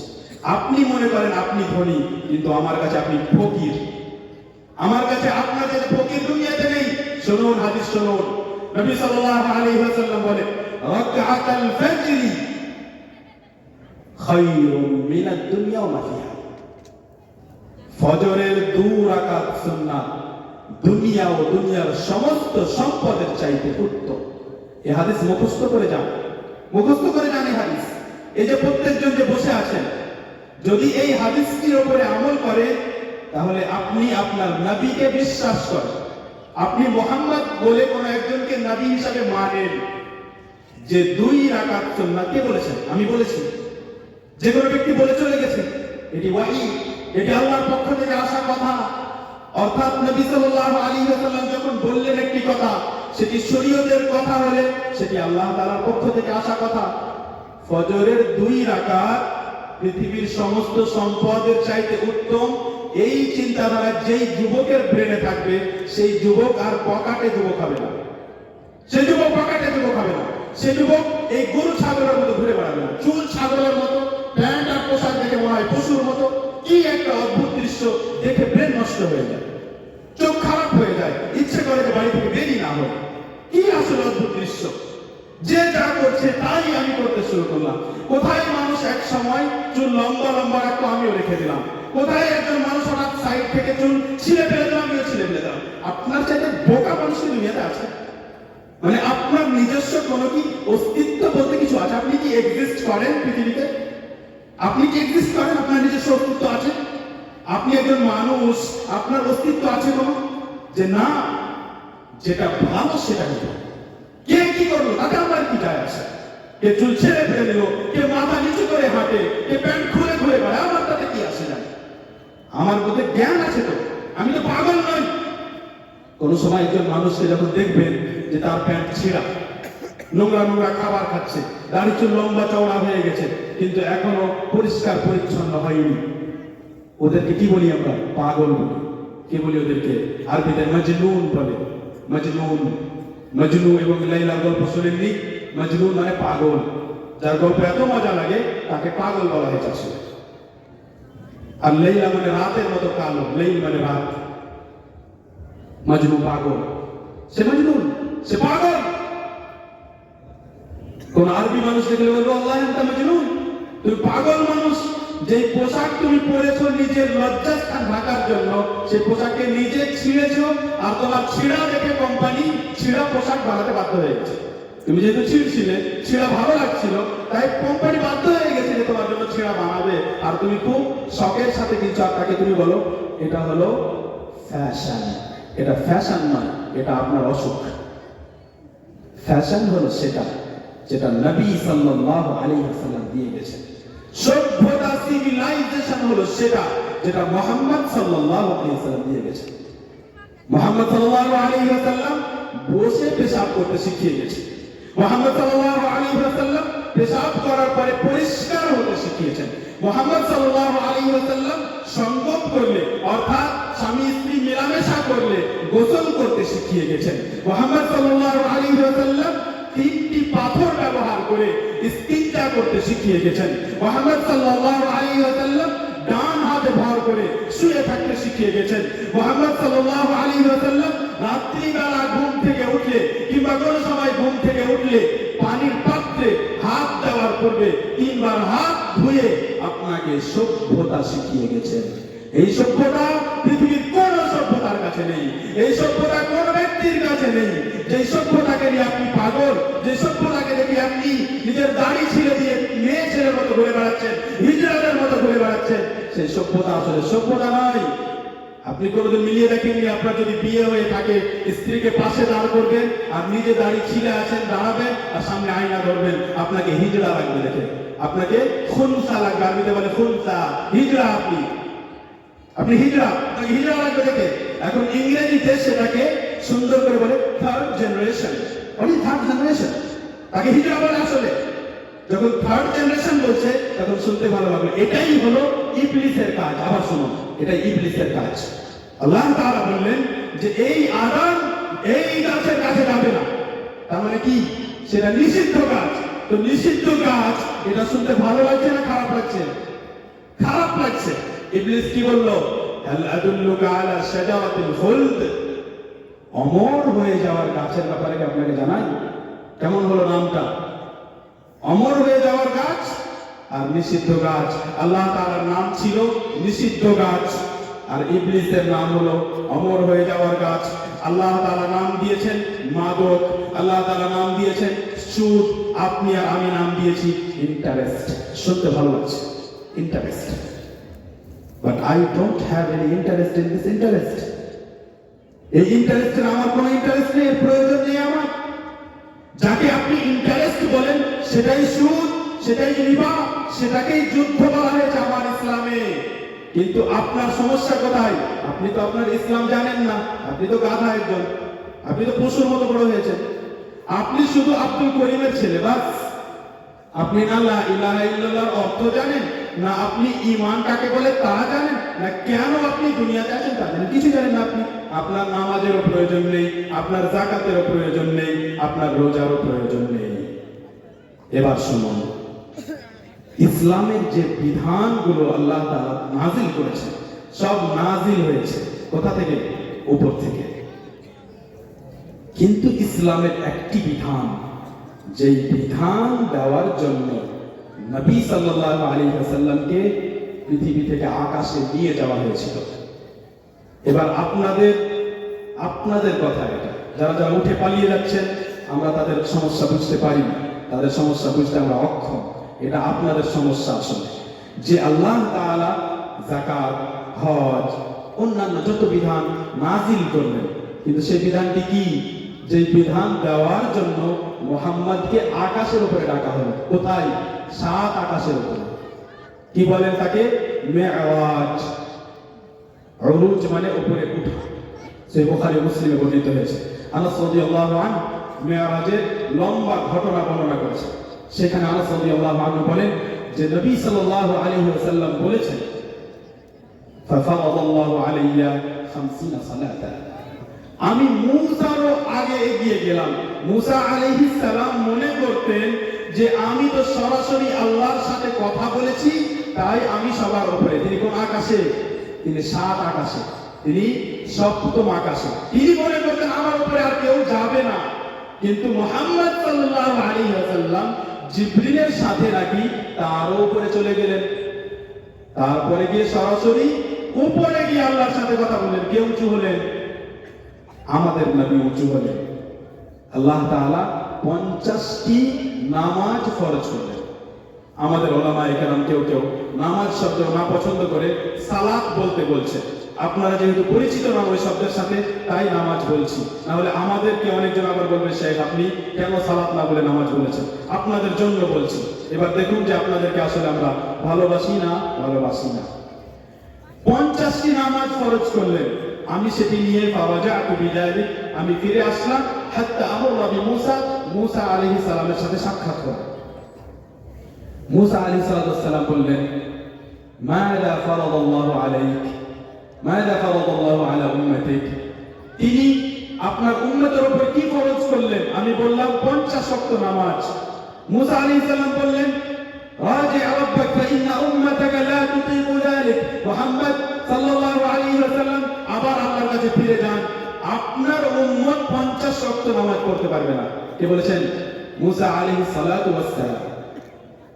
নবী সাল্লাল্লাহু আলাইহি ওয়াসাল্লাম এভাবে মুসা ও আল্লাহ তাআলার মাঝে একাধিকবার যাওয়া আসা করতে থাকেন, কম হতে থাকে নামাজ। শেষে আল্লাহ তাআলা বলেন, ফাহিয়া খামসুন ওয়া হিয়া খামসুন।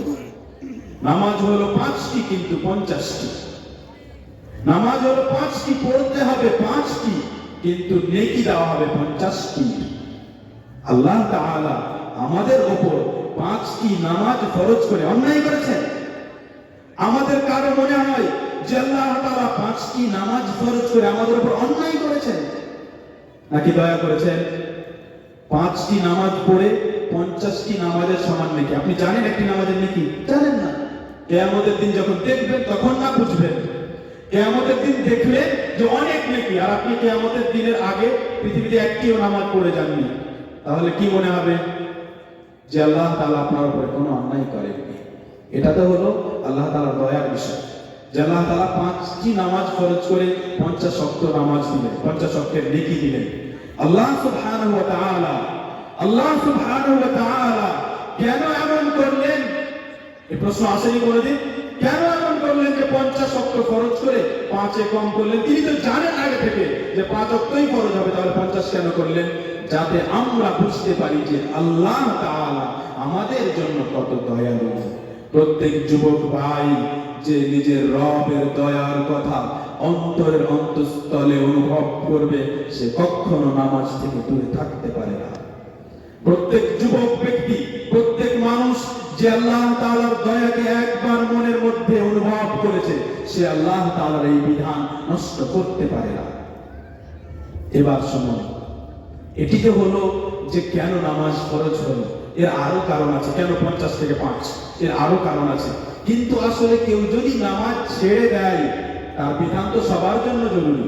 তার বিধান কি আসলে? কেউ যদি নামাজ ছেড়ে দেয়, তার বিধান কি?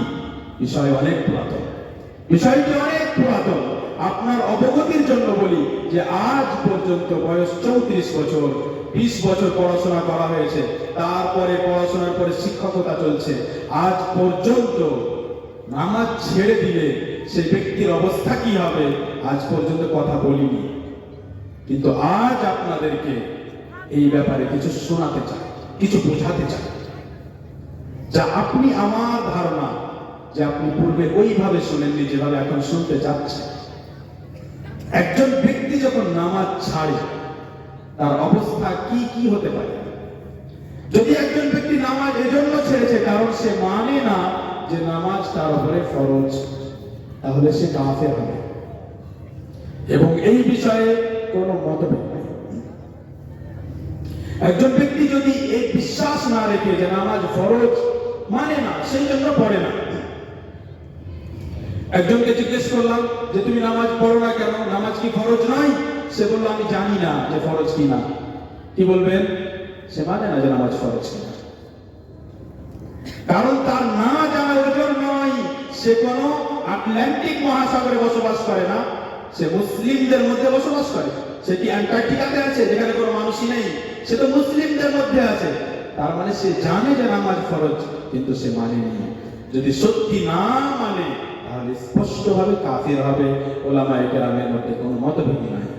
যারা এখনো হেসে বেড়াচ্ছেন, পিছন দিকে হাসছেন, তাদেরকে উদ্দেশ্য করে বলছি যে কথা হাসার নয়।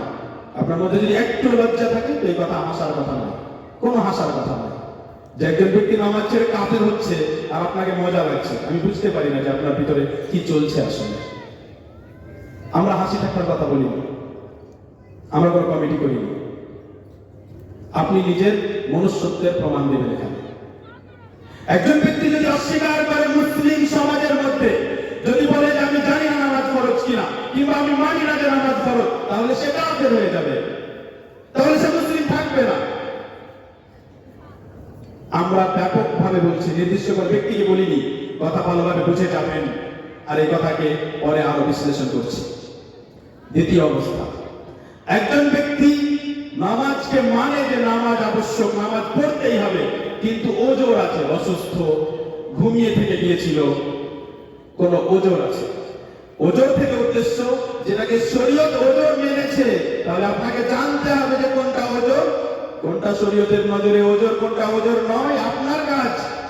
এখন আমি দুটি ওজর বললাম, যদি তৃতীয় ওজর না বলে থাকি, এটা আপনার কাজ। আপনি আমাকে খুঁজে বেড়াবেন যে 3 নম্বর ওজরটি বলেন, আমার কাজ নয় এটি।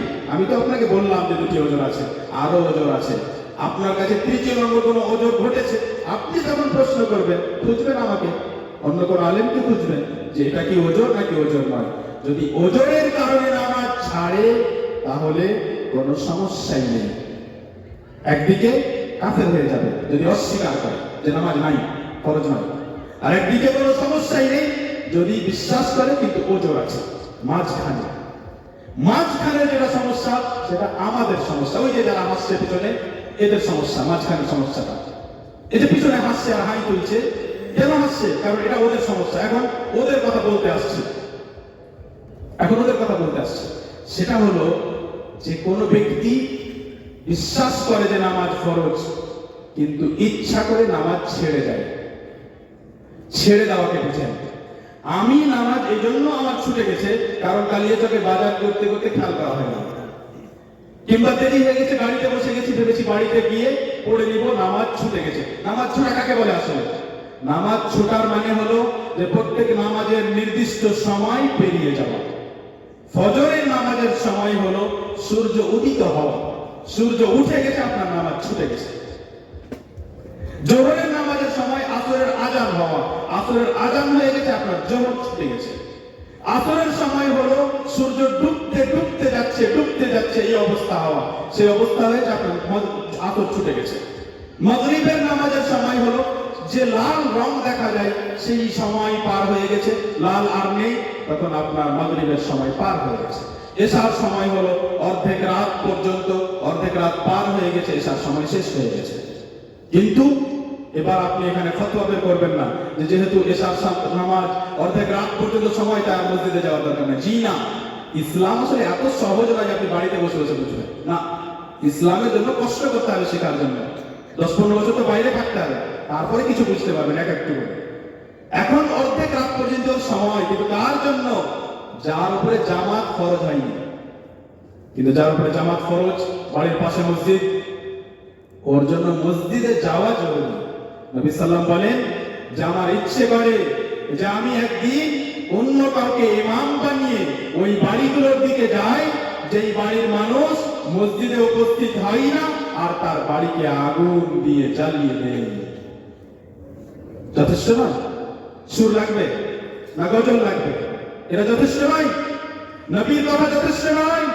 আপনি মুসলিম না, আপনি আহলে হাদিস নন, আপনার জন্য কথা যথেষ্ট নয় যে আমি যদি জামাত ছেড়ে দিই তাহলে নবী আমার বাড়ি জ্বালিয়ে দিতে চান, তারপরে আপনি বাড়িতে শুয়ে থাকেন? এটা তো সহজ হলো, আরো কঠিন শুনুন, এর চাইতেও কঠিন শুনুন। একজন ব্যক্তি যদি ইচ্ছাকৃত মানে বোঝাচ্ছে কাকে বলে ইচ্ছাকৃত যদি একটি নামাজ ছেড়ে দেয় আর ওর সময় পেরিয়ে যায়, তাহলে বহু উলামায়ে কেরামের মতে সেই ব্যক্তি কাফির, সে ব্যক্তি কাফির। বহু উলামায়ে কেরামের মতে। আপনার ব্রেন কাজ করবেন, আপনাকে যে তথ্য আজকে দিয়ে যাচ্ছে জীবনে আপনি বাপকালে শুনেননি, জীবনে শুনেননি। আপনি কেন শুনবেন? কারণ কেউ আসেনি শোনাতে, সুর শুনেছেন শুধু, আজকে কথা শুনেন, আজকে শিখেন। তা'যীমু কদরিস সালাহ একটি কিতাবের নাম, যার তার লেখা নয়, মুহাম্মদ বিন নাসর আল মারওয়াজির লেখা। কে তিনি এমন একজন যার মতভেদের বিষয়ে বড় একজন জ্ঞানী মানুষ হওয়ার ব্যাপারে সমস্ত ওলামা একমত। একটু কঠিন কথা বুঝেন, এই কঠিন কথাগুলো আমরা ক্লাসে পড়াই, যেগুলো আপনারা বুঝতে পারেন না, আপনারা জানজিস আর সুরে পাগল হয়ে থাকেন।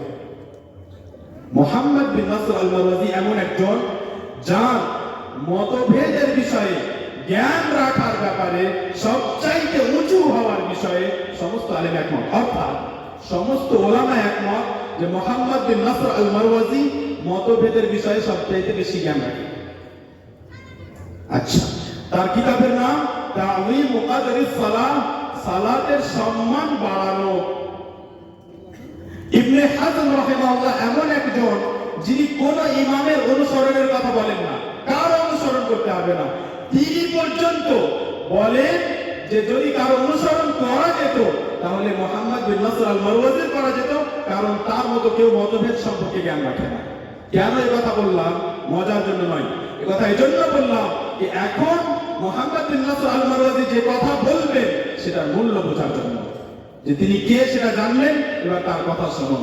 তিনি বলেন, মুহাম্মদ বিন নাসর আল মারওয়াজি বলেন যে সাহাবার যুগ থেকে, তখন থেকে সাহাবার যুগ থেকে ওলামায়ে কেরামের মত ছিল যে কেউ যদি ইচ্ছাকৃত একটি সালাত ছেড়ে দেয় তাহলে সে কাফির।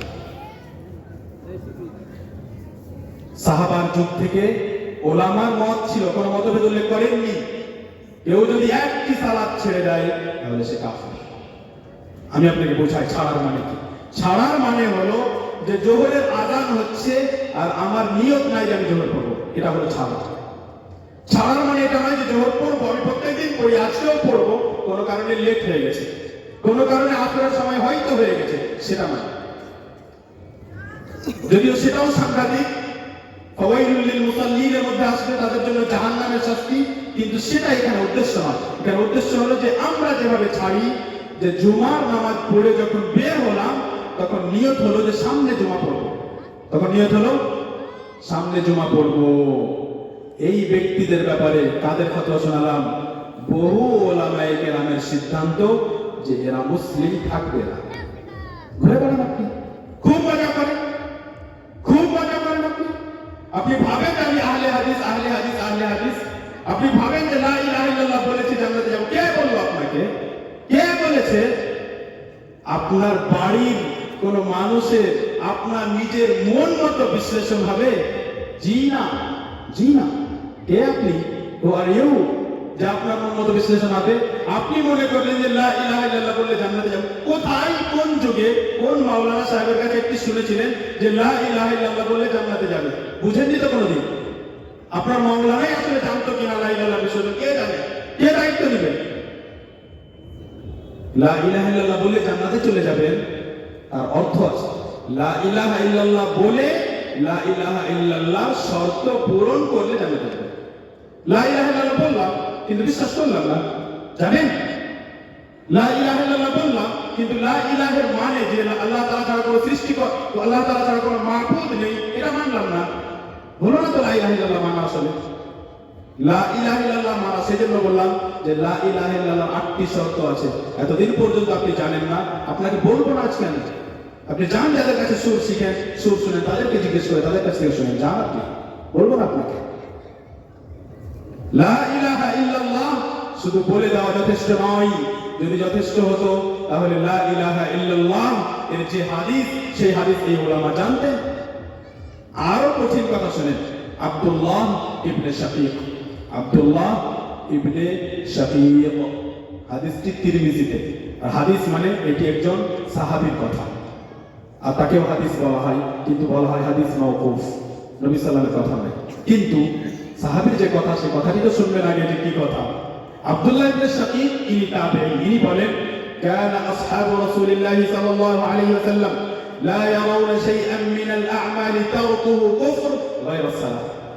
সালাত ব্যতীত, নামাজ ছাড়া অন্য কোন আমল ছেড়ে দেওয়াকে সাহাবা কুফরি মনে করতেন না, কাফের হওয়ার কাজ মনে করতেন না।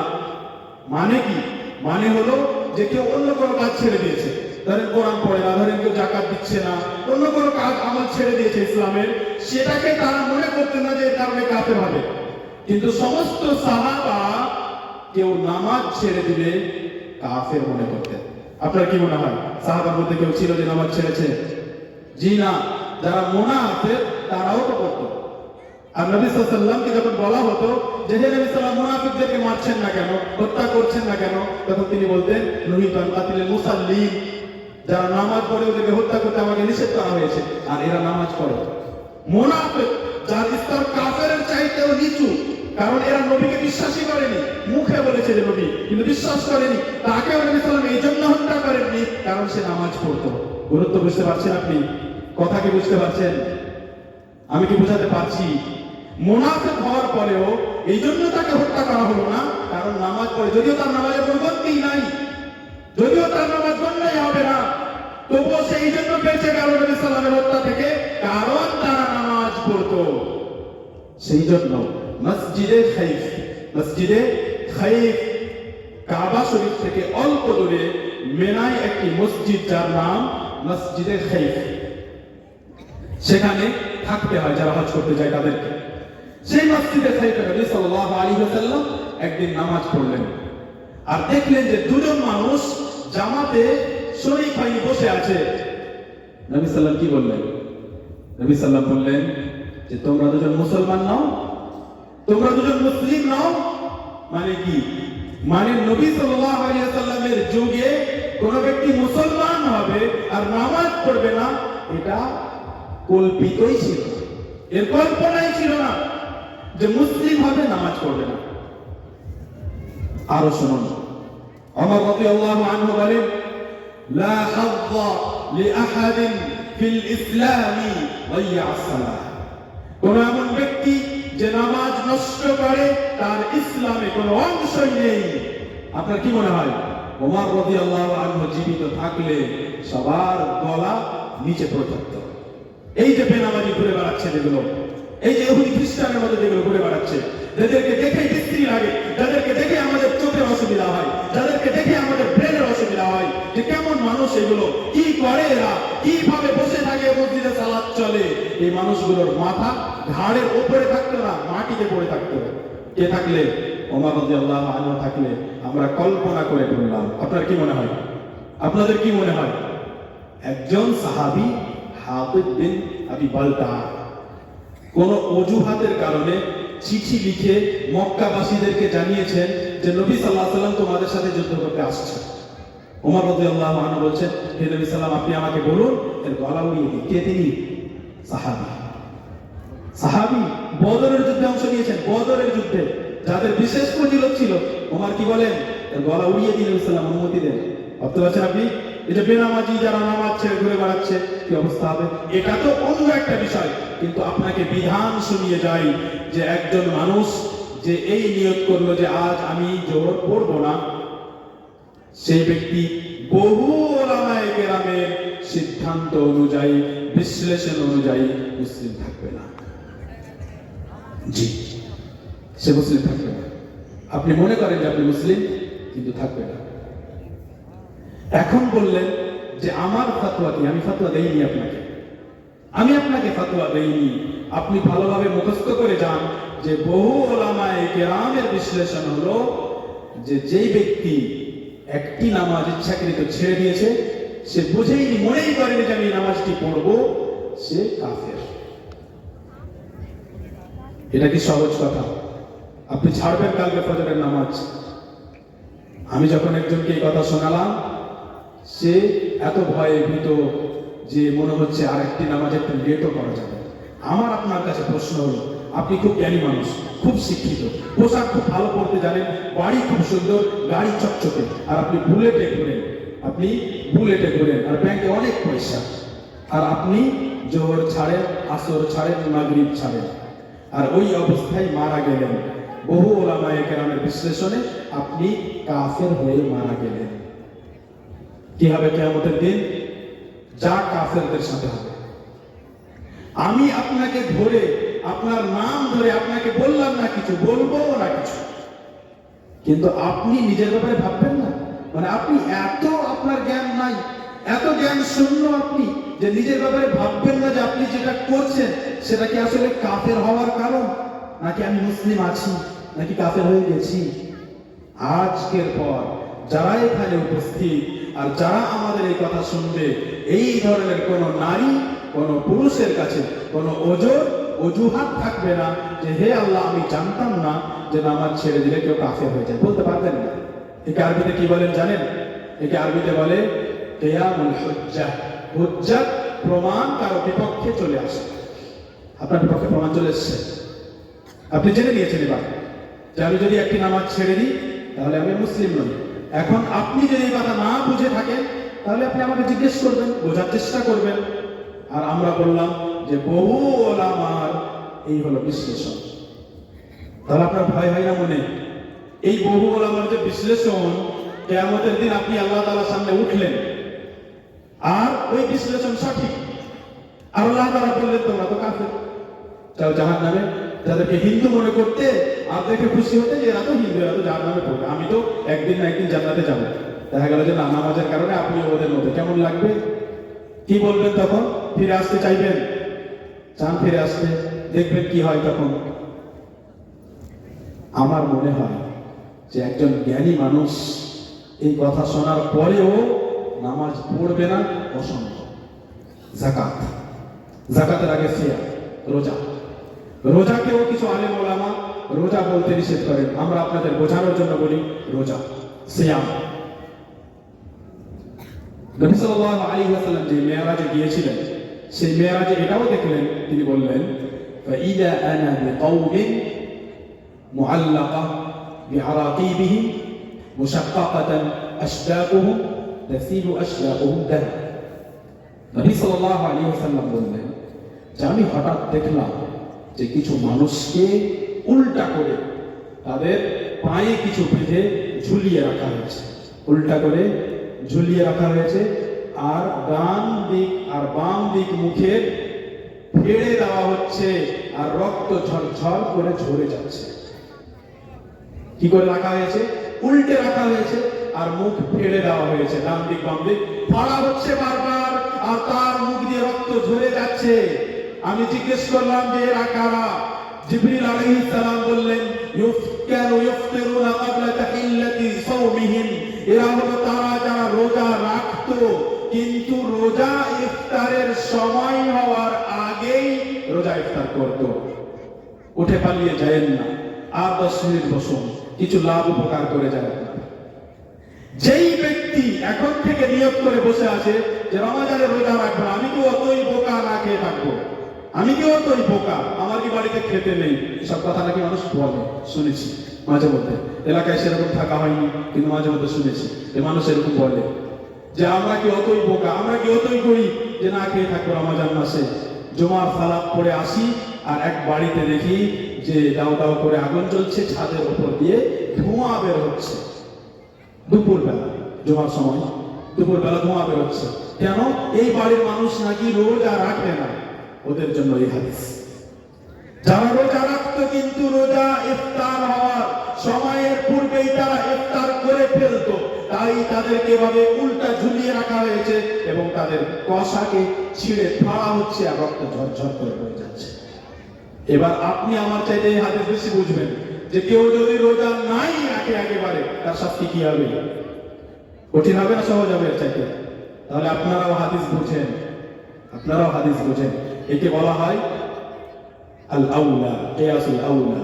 অর্থাৎ যখন এটা হবে তাহলে মারাত্মক তো আরো মারাত্মক হবে। যেমন যদি আল্লাহ তাআলা বলেন যে বাবা মাকে উফ কি বলো আমাকে, এটা বলতে পারবে না, উফ এরকম কেন, এটা বলতে পারবে না, তাহলে বাবা মাকে উফ যখন বলতে পারবে না, মারতে পারবো কেন? প্রমাণ আছে? কোথাও প্রমাণ নেই যে বাবা মাকে মারতে পারবে না। কোথায় প্রমাণ আছে? কই প্রমাণ? নাই তো প্রমাণ। কিন্তু কেন প্রমাণ হলো? কারণ যখন উফ বলা যাবে না, মারবে কিভাবে? তেমনি যেমন রোজা আগে ইফতার করলে এই শাস্তি, তো রোজাই যদি ছেড়ে দিই তাহলে কি শাস্তি হবে? যাকাত।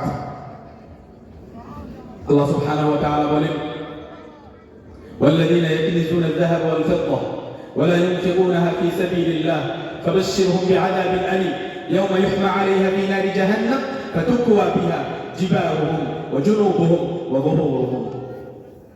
যারা সোনা ও চাঁদি, এবার ভুল বুঝবেন না যে সোনা চাঁদি তো না, সোনা চাঁদি অর্থাৎ যার উপর যাকাত ফরজ হয়েছে।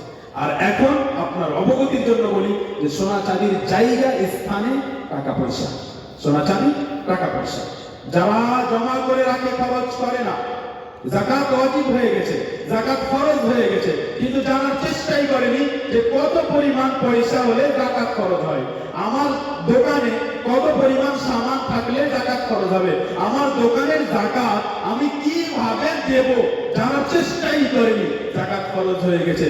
কিয়ামতের দিন এই সম্পদকে আগুনে উত্তপ্ত করা হবে এবং সেই সম্পদ দিয়ে তার কপালে, তার পাশে আর তার পিঠে আঁকা হবে, দাগ দেওয়া হবে।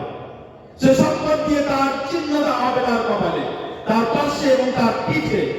এবং সহিহ মুসলিমে বর্ণিত আবু হুরায়রা রাদিয়াল্লাহু আনহু বলেন, মা মিন সাহিবি যাহাবিন ওয়ালা ফিদ্দা লা ইউআদ্দি হাক্কাহা ইল্লা সুফিহাত লাহু সাফাইহা মিন নার فتكوى بها فأحمي عليها في نار جهنم فيكوى بها جبينه وجنبه وظهره فيكوى بها جبينه وجنبه وظهره في يوم كان مقداره 50,000 سنة حتى يقضى بين العباد।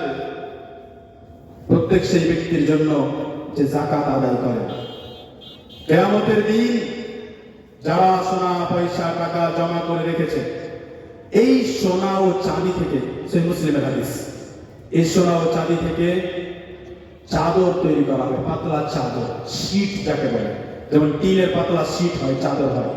কেমন হবে আল্লাহ তাআলা জানেন, কিন্তু পাতলা শীট, পাতলা চাদর তৈরি করা হবে এবং এই চাদর দিয়ে, এই শীট দিয়ে ওইভাবে তাকে দাগ দেওয়া হবে তার কপালে, তার পাশে, তার পিঠে, যেমন কোরআনের আয়াতে শুনবেন। তারপরে কি হবে? এটা হতে থাকবে এমন এক সময়, যেই একদিন 50,000 বছরের সমান। একদিন 50,000 বছরের সমান, এবং এটা চলতে থাকবে যতক্ষণ না আল্লাহ তাআলা বান্দাদের মাঝে ফয়সালা করবে। মানে কি হলো? মানে ফয়সালা হওয়ার পূর্বেই এদের শাস্তি শুরু হয়ে যাবে, কবরেতে হবেই, কিন্তু এখনো ফয়সালা হয়নি কে জান্নাতে কে জাহান্নামে। তার পূর্বে এই শাস্তি চলতে থাকবে ফয়সালা হওয়ার পর্যন্ত। ফায়ুরা সাবিলাহু ইম্মা ইলাল জান্নাহ ওয়া ইম্মা ইলান নার। তারপরে তার ফয়সালা করা হবে যে এখন তাকে জাহান্নামে না জান্নাতে দেওয়া হবে। কারা আপনারা এই শাস্তি পেতে চান তারা নিজেদের যাকাত গোপন রাখবেন, লক্ষ্য রাখবেন। সম্মানিত দিনী ভাই বোন, আমরা আশা করি যে যা আমরা বললাম এতক্ষণ আপনাদের সামনে স্পষ্ট। আপনাদেরকে আমরা অনুরোধ করি যে বোকা মানুষের মতো জীবনযাপন করবেন না, জ্ঞানী মানুষের মতো জীবনযাপন করবেন।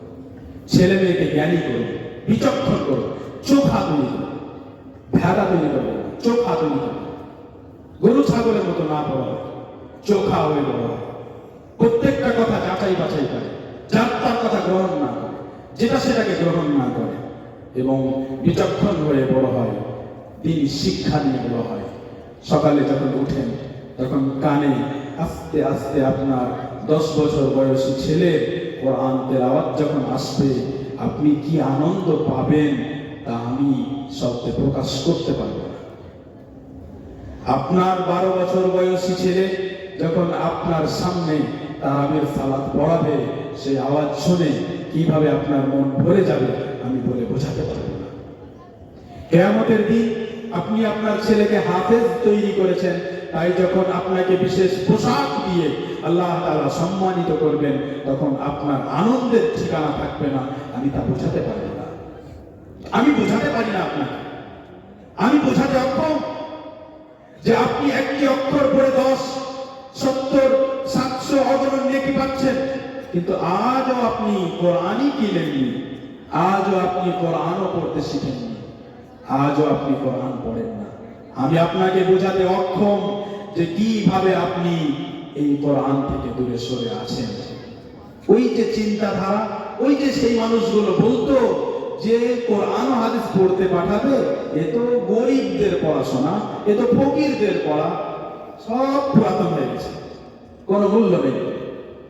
ওই মানুষগুলো আমাদের সামনে দাঁড়িয়ে কথা বলতে পারবে না আল্লাহর রহমত, আল্লাহর দান। তাহলে ভুল হলো না? প্রমাণ হলো না? ভুল প্রমাণ হলো না? যদি কেউ বলে যে গরিবদের মতো, গরিবদের পড়াশোনা, এখন ওই মানুষগুলো আমাদের সামনে দাঁড়িয়ে কথা বলতে পারবে না, পারবে না কথা বলতে, তাদের সাহস নেই। আমার নিজের বংশের মানুষ, আমার নিজের বংশের মানুষ যারা বলতো যে পড়াশোনা করে কি আর করবে, আজ এই কথা বলতে পারে না। এটা আল্লাহর দান।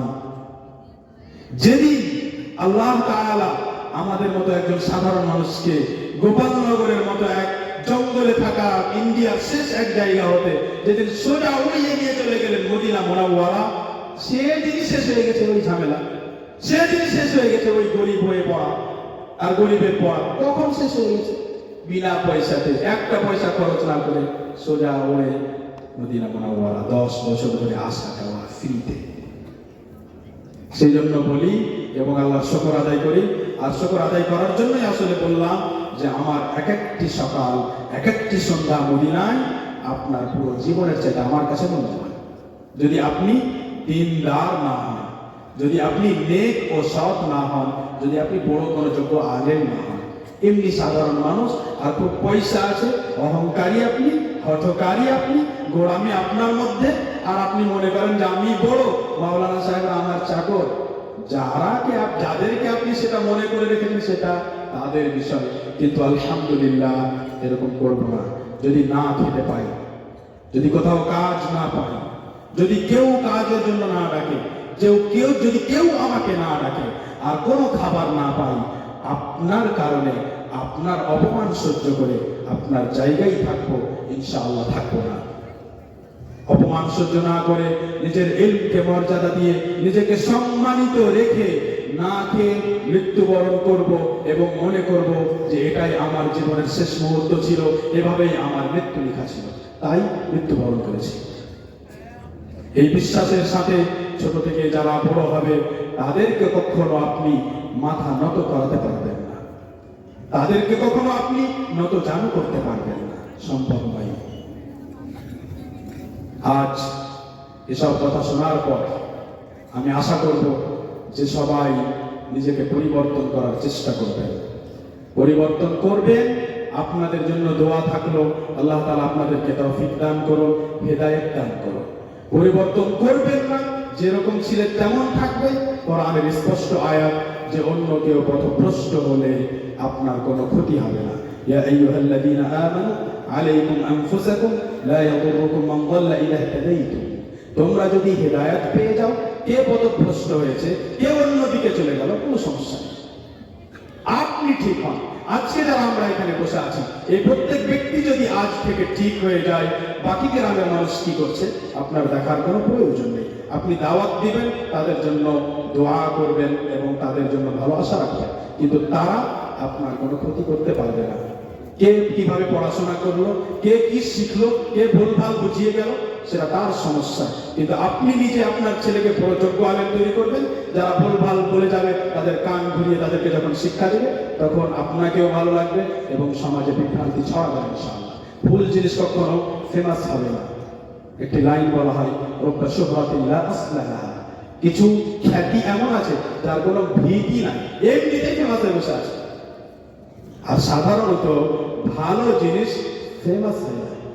চিনেন আপনি আব্দুল মুহসিন আল কাসিমকে, চিনেন আব্দুল মুহসিন আল আব্বাদকে, চিনেন সুলাইমান আর রুহাইলিকে, কোনদিন ইবনে তাইমিয়ার কথা শুনেছেন, ইবনুল কাইয়িমের কথা, ইবনে হাজারকে জানেন, নওয়ীকে জানেন, এদের নামও জীবনে শুনেছেন। আপনি ফেমাস মনে করলেন না ওদেরকে, এটা আপনার সমস্যা, ওদের কোনো অসুবিধা হয়নি। এখান থেকেই আজকের বিষয় আমরা আলোচনা শেষ করছি। আমাদের উদ্দেশ্য ছিল যে আপনাদেরকে কিছু কথা বুঝিয়ে যাই, আর আমার বিশ্বাস যে আমি বুঝিয়েছি। বাকি থাকলো যে আপনি মানলেন কিনা, সেটা আপনার ভাগ্য। আপনার জন্য এই দোয়ার সাথে যে আল্লাহ তাআলা যেন আপনাকে নিজের ভাগ্য পরিবর্তন করার, অর্থাৎ দোয়া করে নিজেকে হেদায়েতের দিকে নিয়ে যাওয়ার তৌফিক দান করেন। সাল্লাল্লাহু আলাইহি ওয়া বারাকা আলা নবিয়িনা মুহাম্মদ ওয়া আলা আলিহি ওয়া আসহাবিহি আজমাইন। আসসালামু আলাইকুম ওয়া রাহমাতুল্লাহি ওয়া বারাকাতুহু।